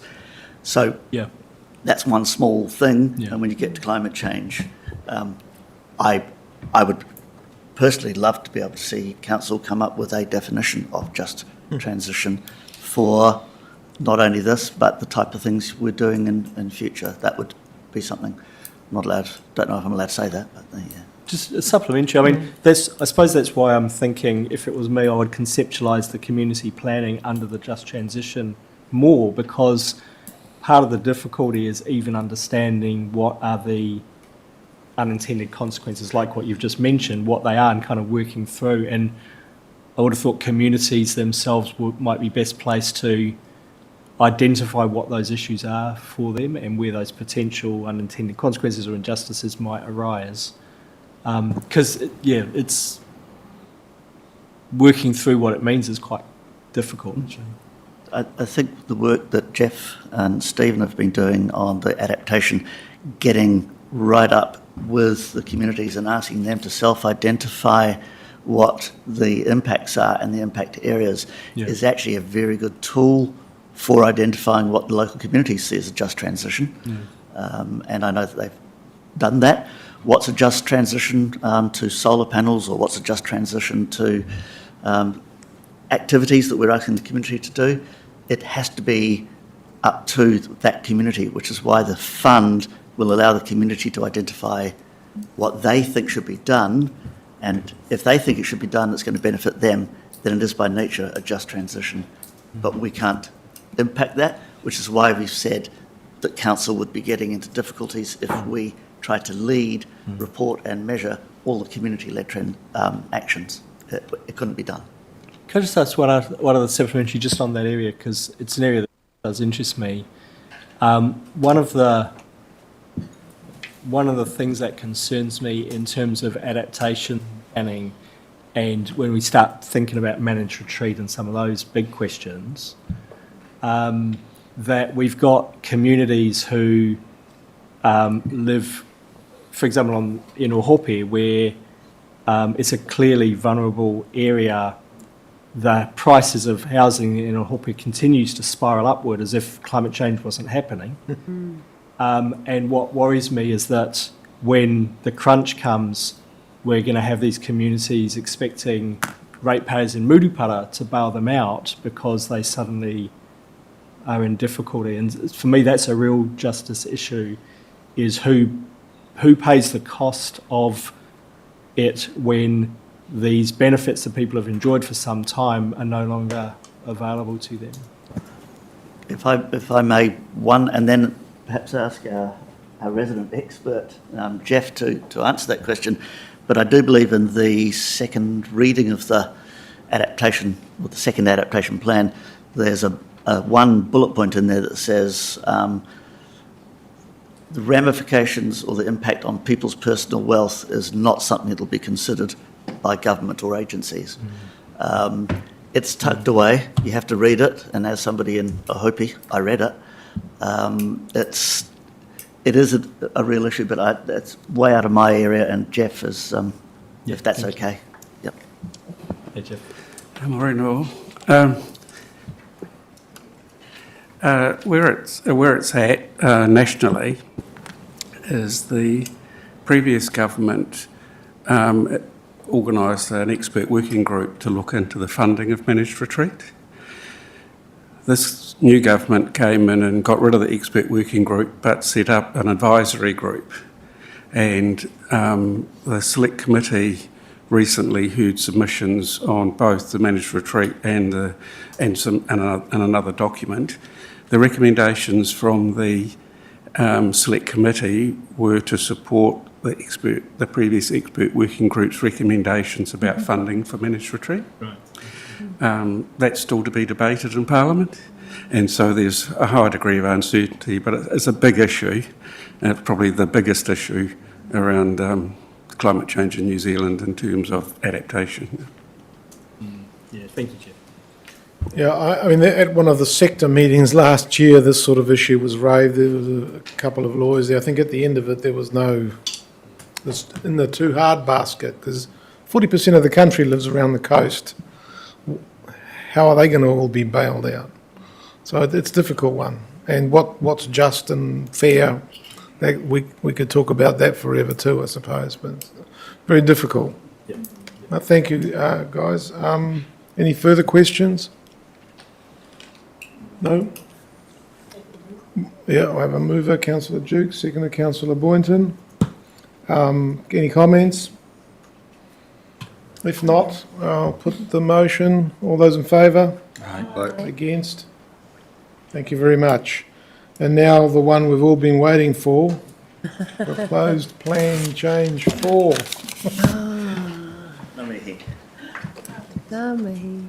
Thank you, Gareth, Georgia and Avi. And Jeff.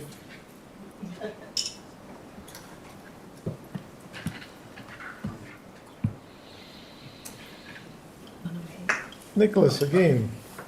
Just here to support this time.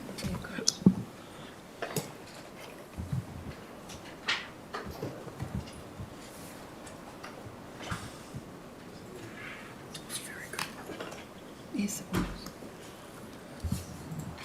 So we are on page 94. Yes. See what this plan change is going to do. So you guys are going to explain this in a way that we all understand it. Yes, please. Okay, so kia ora koutou. My name is Stephen Allaby. I'm policy planner and author of this report. And I have with me Jeff Farrell, Manager of Strategic Projects, and my manager, Nicholas Woodley, Manager of Policy Planning and Consents Compliance. So the purpose of this report is to seek approval from the EER Committee to notify Plan Change 4 to the Whakatane District Plan. Plan Change 4. So currently the Whakatane District Plan manages flood risk to buildings by requiring that all building platforms must provide the building platform to be built at above a level that sits above what we call the 1% AEP design storm or the flood level plus a level of freeboard. So that rule is NHR 33 that makes this requirement. And through the implementation of Rule NHR 33, we've discovered that it's not working as well as it was intended. So in greenfield areas, we find that it's generally working okay, but we don't actually have a lot of greenfield development. A lot of our development is in brownfield and it's infill.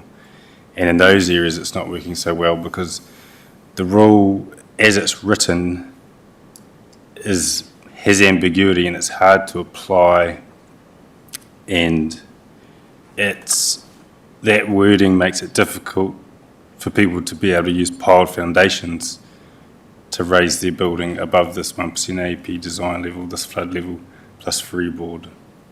So we see that piled foundations are an acceptable solution to provide flood level risk, but the rule doesn't actually say that as it's written at the moment. So Rule NHR 33 has also had some other unintended consequences in which that additions to existing buildings have been captured by that rule, and the consequence of that is that they actually have to build to a different floor level to what is existing. So these are buildings that have been built before this rule was created, and any non-compliance with Rule NHR 33, the rule that we currently have, means that it becomes a discretionary activity, and that means that we can, assess anything more than just flood risk. We can assess any matter just for that addition to that building. Could be a minor addition, so we're saying that, well, that's not really acceptable. And we want to make this easier for people to be able to do these things. We want to make this a more efficient process. So the rule has also had unintended consequences for attached garages, or what we call like a non-habitable room. So what the rule required was that the whole building platform, so all the rooms and the attached garage, had to be built to the same level above that flood level. But we're saying that it's okay if you actually touch on that. Yeah, so that's another problem that we've run into, is that you have to build your attached garage above this flood level, and in some circumstances that may be unnecessary if you provide the right requirements to that building to mitigate that flood risk. So Plan Change 4, what we're proposing is to amend that existing rule. There's a question from the floor. Oh, Just sorry. Very briefly in that, Yeah. If someone builds their house at the right level and then is able to build their garage at a lower level, is that at the occupant's risk? They can't come back to us later and say, you said I didn't have to build my garage up and I've got all this damage in it, you guys have to pay for it. So if the garage floor level is below your AEP design storm level, and we've allowed that, does that make us responsible for any damage within that, or is that at the risk of the homeowner? I think they've still got to get a building consent, and when you're building on land that's subject to a natural hazard or potential natural hazard, you end up with a Section 73 certificate on the property title, and that exempts the council from any liability. Thank you. Thank you, Jim. Stephen? So we'll go back to Plan Change 4. So the purpose of Plan Change 4 is to amend that rule that we have in that district plan. So ambiguity is created with that rule because we actually reference an external standard, and that standard is a paid standard, so people can't readily access that standard. That standard in itself has ambiguity. And when you have two rules that need to be complied with that have ambiguity, it creates difficulty for people to implement them. So difficulty for us as council and difficulty for plan users alike. So we're proposing to align Rule NHR 33 with the key components of that standard and then remove its reference. So the rule becomes self-contained and that you only have to go to the one rule. So everything's there, you don't have to reference a standard because nobody had access to the standard anyway, so they couldn't see what the standard actually required. As part of that, we're also looking to make it easier to build minor additions to existing buildings if they meet certain requirements. We're also looking to make it easier to build what we call the non-habitable room, or a room that is not for habitation, such as your attached garage, which can be built below that flood level plus a level of freeboard, but it has to be built to certain requirements. We're also making it clear that alterations to existing buildings are not captured by the rule because they're built within the existing footprint of that. So alteration is something that's done within the existing footprint. It's not an extension or an addition, so we're making sure that they're not captured under the rule. And then we're also proposing that there is a flood level threshold, a permitted flood level threshold of less than 300 millimetres. We're proposing this because we actually currently have no control over the flood depth that people are able to build in. And so we think that this is an important factor for us to be able to control, because what we're doing is we're just enabling people to increase their flood risk, sort of not unknowingly, but we have no control over that. That also becomes a problem in the future when we have a flood, because we've allowed them to increase their flood risk, or to the building and to the people inside it, but then it becomes an emergency management response, and then a civil defence response, and then if we have to send emergency services in to rescue those people, then we put their lives at risk as well. So by having that threshold, we're hopefully going to be able to restrict where people can build, so we can better protect them and the buildings that they live in. So we've included that threshold because there's two international guidelines that say that once you get over that 300 millimetre threshold, the flood risk goes from low to medium, so that risk increases. So when you once the water starts getting deeper, usually there's a factor of velocity that's included. And once you get that velocity or that flow, that's when that risk really starts to increase to people and property. So we also, with including that 300 millimetre threshold, we're also being consistent with two other TAs in our region, territorial authorities. So Tauranga City Council has also introduced a 300 millimetre flood level threshold for similar reasons. And Rotorua Lakes City Council has also introduced a 300 millimetre flood level threshold for similar reasons, based on similar guidelines, the same Australian guidelines or very similar. So with Plan Change 4, there's the engagement we took, there's some statutory requirements for us to engage, and the Minister for the Environment didn't have any comment. We worked with EBOP RC, we provided them with drafts of the plan change, and they came back to us with comments, and we worked with them to provide for their comments. We also engaged with iwi, and generally they support Plan Change 4 and its intent. Yep, thank you for that. Councillor Tanshos has a question. Do you have any questions? Thank you. I have two questions. So the first one you talked about, and thank you for the report, by the way. You talked about, on those third and fourth bullet points, making it easier to allow minor additions to buildings which are below the 1%, and make it easier to build rooms which are not inhabitable rooms. You said subject to certain requirements. What kind of requirements would those be? So there'll be requirements. So if I get for a non-habitable building that's attached and is built below that flood level, there'll be requirements for the building materials that they can use. Yeah. So proposing that they use materials that are built to withstand inundation. Yeah. There's also a requirement for the electrical fittings to be raised above that flood level, there can be no impact on those. Thank you, Jeff. That's okay. That's the kind of thing you sort of, no, that's fine. That's Yeah. My other question was, I got all of those purposes except that last one.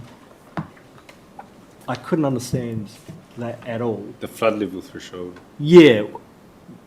So what happens at the start? So when it's like a screening process. So when someone comes to us and they say that they want to build somewhere, they have to then get a flood level request from either us or regional council. Yeah.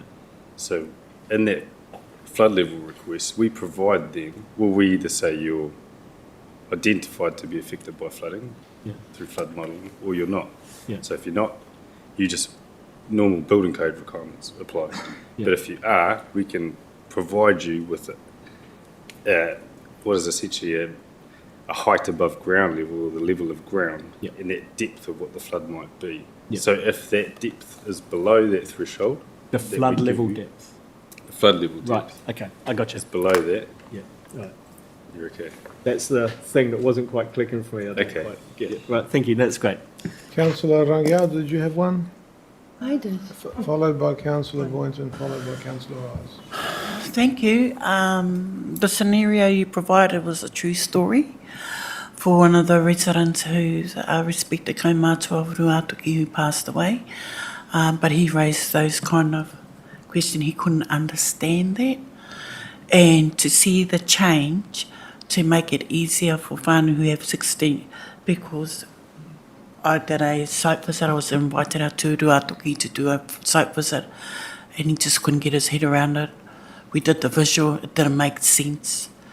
But it's really good to see this come into effect. I'm glad that the iwi are supportive of the change. There's no, and I just wanted to do a mihi around that.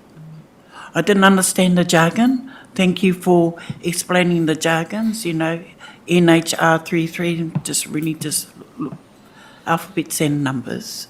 But thank you for that. Councillor Boynton, questions? Kia ora, thank you for your mahi and your report. I just wonder if you could help me by explaining with the upcoming changes to the RMA and also to the indication from the government around the granny flat changes, does this interconnect or does this have an impact on this change here, or how does that work? Does it?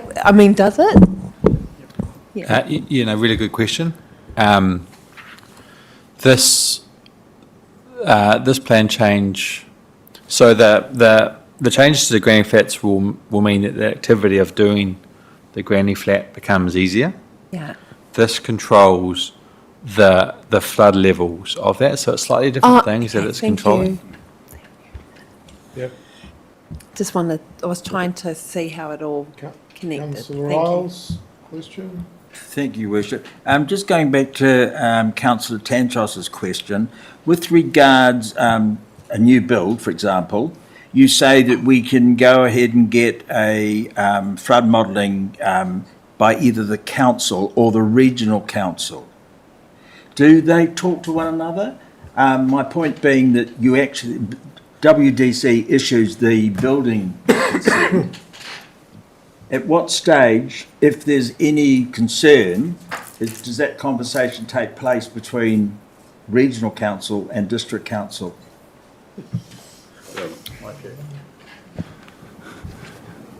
Maureen Goodall, Mike Avery, Resource Consents Manager.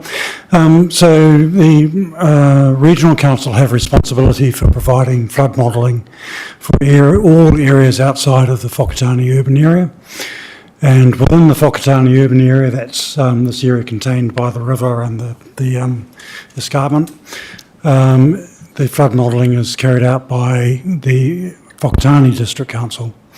We do talk closely to each other in terms of the outcome of that modelling, but they are two separate models. So flood levels applied for anywhere in the rural area or Hopi or coastlands, are all through the Regional Council, not Whakatane District. Those in town are through the Whakatane District and not through the Regional Council, if that helps.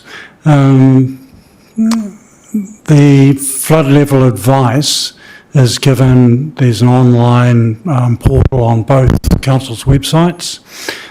So depending on where you live, either in the township or outside of it, you apply for the flood level from the respective organisation. And you get that advice letter, which then comes through to us as part of the consenting process. And we then determine the amount of freeboard that is applicable for the building platform. Okay. Thank you, Mike. Just for curiosity, a plan change of this nature, roughly what does it cost? Just ballpark would be fine. For a plan change of this nature, I mean, it depends on the number of submissions and the extent of the appeal, but in the order of between 50 and 100,000, we would expect.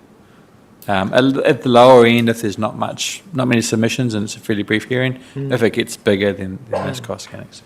Okay, thank you. Question from Councillor Dennis. Thank you. I am struggling to understand this myself. So the permitted activities include the 1% AEP design storm level being less than 300.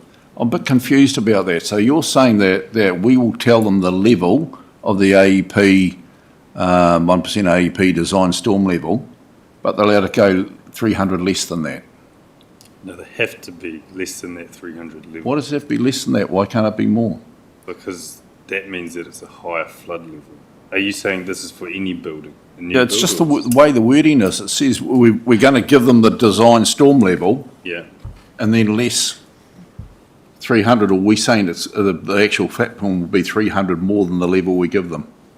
No, for a starter, they cannot build in an area that has a higher threshold of 300 millimetres. And then they have to then, if it's say 250 millimetres, they would have to raise their level to their building platform to a level above that. So it might be 250 metres, 250 millimetres, plus a level of freeboard. So it might end up at 750 millimetres.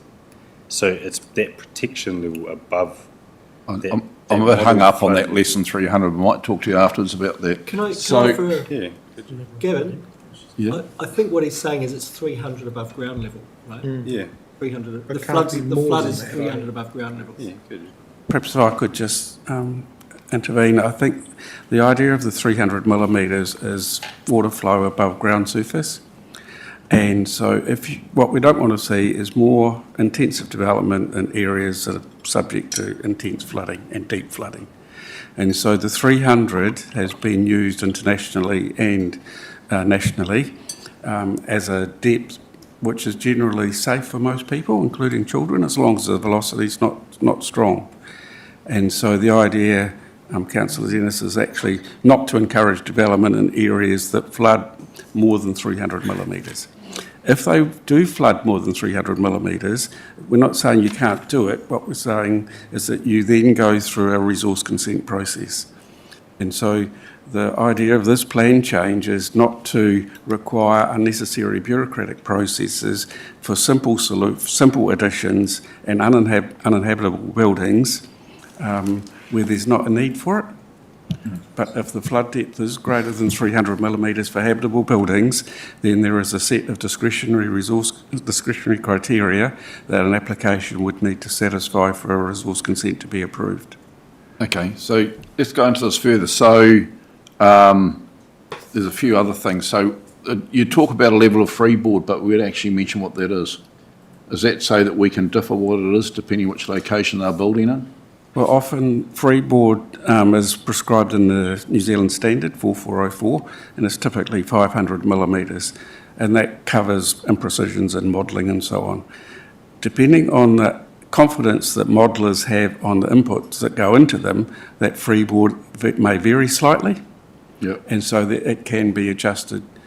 But typically it's 500 for habitable buildings and 300 for non-habitable buildings. Okay. So I also read in there that this bit about us allowing garages, etc., to be not part of this rule differs from what Regional Council Bay of Plenty say. So the fact there's a difference, does that encourage more people to come to us than they do to go to Regional Council for their permission to do it? They have to come to that. They come to us for that anyway. Oh, It's anyway. not an activity. Okay, thank you. So what they'd said, I think if you're referring to the report, is they said that they'd accepted that the level we were proposing was different to what was required in the standard. The standard requires that an attached garage must have 0.5 metres of freeboard as well. So they'd accepted that we were going away from what the standard was saying. So why are we going away from the standard? Why shouldn't we just go do what all the other authorities are doing? The other authorities, so in New Zealand it varies to whether people use the NZS 4404 or not. So that's just, it's up to each individual council to provide their own flood rules. There's no national direction on this. Thank you. So it's... Yep, thank you. Okay, so if there are no further questions, I'll have a mover and a second. Mover Councillor Isles, seconded Councillor Jukes. And we'll take them together because it seems that there's no reason not to. And if there are any comments, I mean, it seems like a reasonable thing to do, what you're proposing to me. No reason to object to it. Sounds logical. But Oh, just to add to that, I mean, I would have thought that allowing housings to be built on piles in a flood area would be preferable because you don't get all that water displacement and all those issues. It just goes under. It's a more resilient approach to flood. it's actually what we used to do when we realised we were living on a floodplain. Yep. So half of the town is built on piles. Yep. I'm 800 mils off the ground, or something like that. So might. So, sorry, carry on. What is that, O'Brien? for those who are in the flood protection bylaw areas, putting piles in deeper than 300 millimetres to allow them to be above that flood risk? How does that work with those spaces and places within that flood protection bylaw? Because you have to get a geotech or anything like that within the 200 millimetres of the foot of the stopping. Yeah, I mean, you'd need the bylaw authority as well for work within those areas. So that's under the regional council bylaw. That would still apply. This doesn't trump that. It's as well as situation As well as. instead of, yeah. Thank you. Again, I'm a bit curious, given that we used to do the sensible thing and built on piles, how is it that we ended up doing what is more common practice now? The same sort of thing I witnessed in Australia in Queensland, where the Queensland houses were built for the climate. Off the ground, aeration underneath, big eaves, and then all of a sudden, no eaves and air conditioning. So what would have driven this trend? Because I understand that piles are even cheaper. I think it's like people built monolithic clad buildings because they like the look of them, and they were easy to access, and so it's a societal preference to move to concrete floors.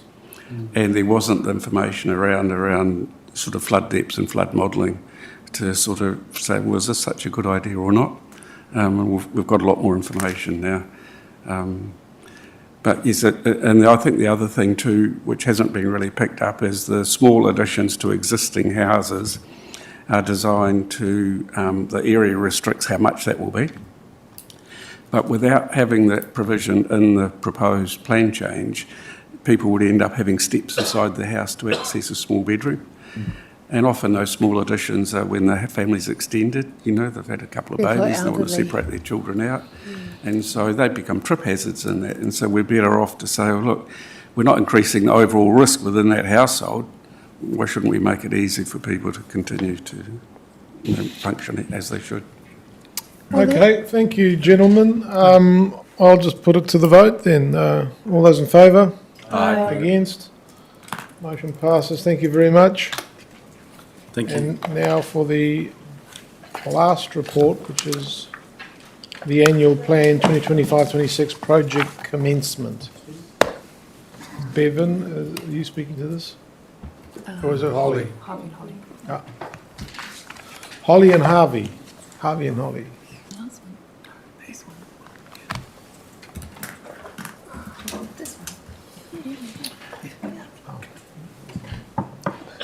Page.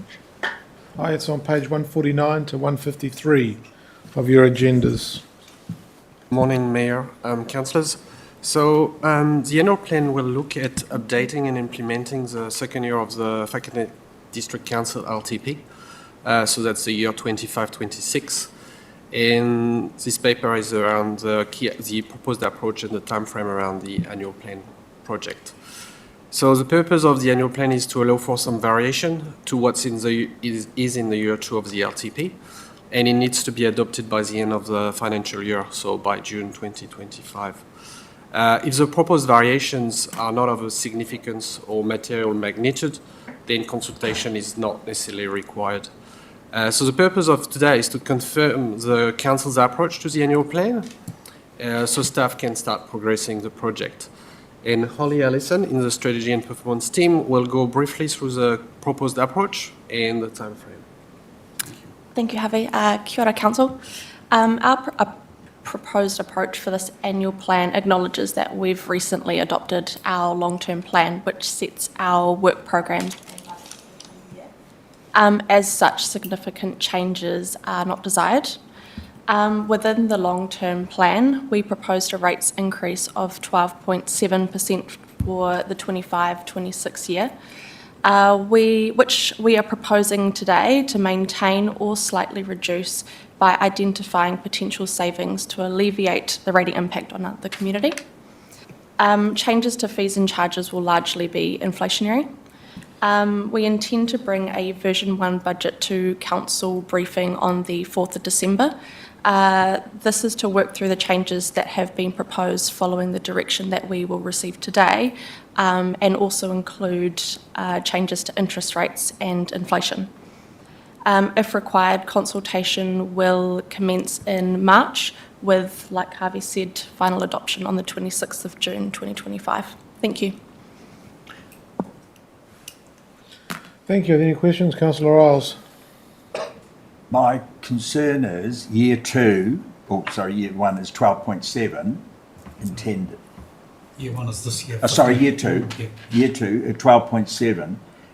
You aren't going to bring to us something that's in the vicinity of 16 or whatever and expect us to cut back to hopefully below the 12.7? Below the 12.7. No. We're not going to bring something at 16. That's fine. No, that's fine. I just would hate to think that inflationary or whatever costs have added to that since that we would then bring it and have to try and pare it back down to 12.7 or hopefully 11. To be clear, the executive team are actually intending to bring you a budget that is either at the level or slightly under the level of the previously approved rates rise. That was the conversation first I'd already budget. been part of, which I hope was in place. So I just wanted to get confirmation on that. Yep. Other questions, Councillor Jukes? You should dress in more colourful clothing, and I'd see you easier. Thank you, Your Worship. I was just wondering, and I don't have the delegations here in front of me, but it's saying it's going to the Risk and Assurance Committee to approve the budget assumptions.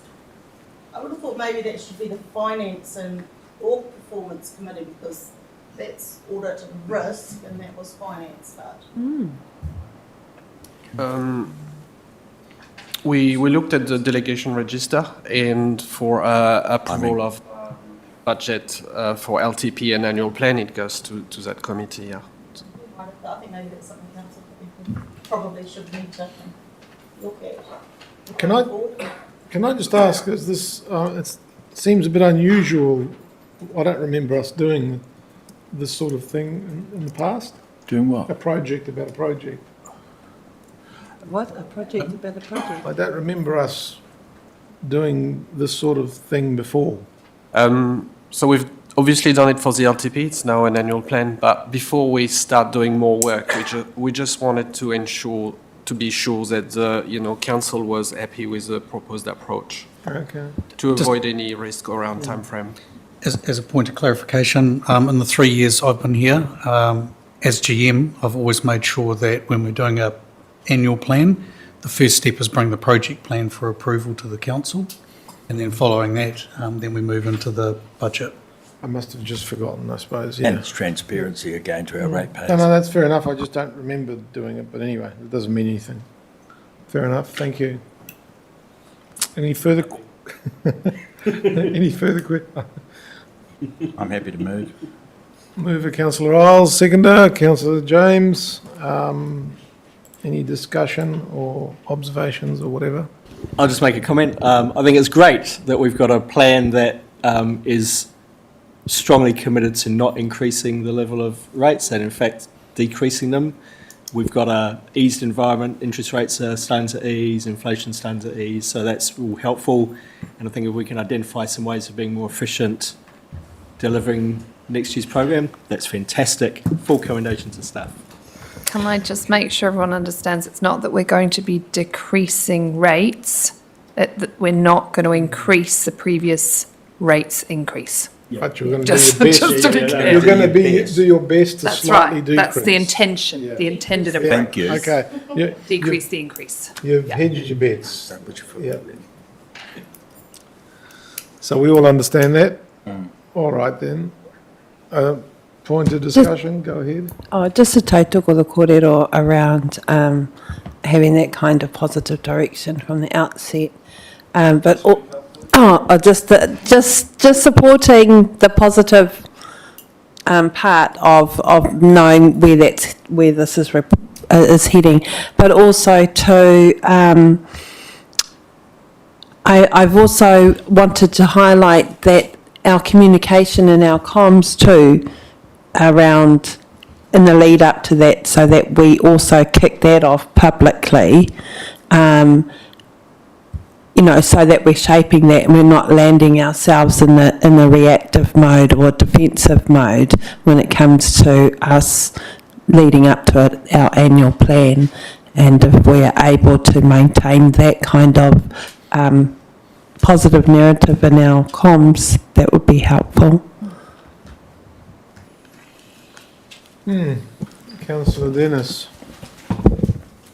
don't take this the wrong way, but I don't see anything positive that you can say about adding a 12.7 rate rise on top of 15% last year.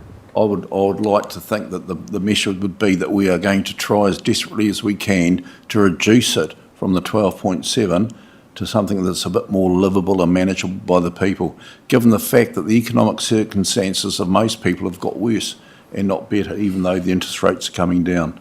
There are more people going to food banks, there are more people failing on their mortgages, and I think we need to try and drive it down considerably. I know that may not be possible, but I don't think we should slap each other on the back to say that we're going to try and hold it at 12.7. We need to try our utmost to make it more livable for the people in our district. Thank you. Can I just respond to that? I'm not saying that it's about maintaining that or that the levels of that people are facing is inconsequential. What I was referring to was to ensure that we take the pathline in our communications of how we are going to keep things down. As somebody who personally lives on a budget of after everything of about $60 a week and has done so for many years in raising 4 boys on my own, I know exactly the pressures that are faced by whānau every day. So I just want to clarify, I'm not saying that I'm satisfied or that we should be happy with the rates that have been set.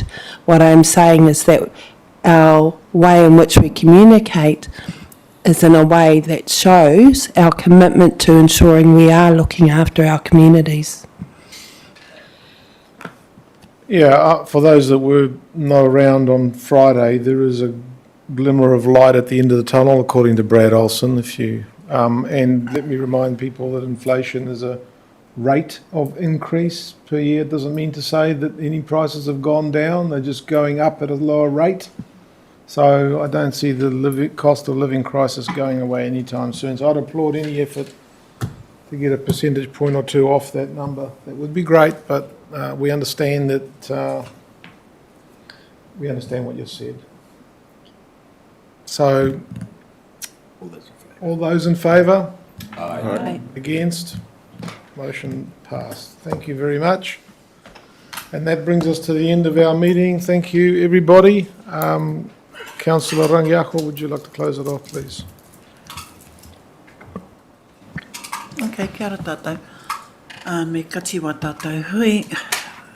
Kia tātou katoa te atawhai o tō tātou ariki a Ukraiti. Me te aroha o te atua, me te whiwhinatahitanga ki te wairua tapu. Ake, āmeni. Āmeni.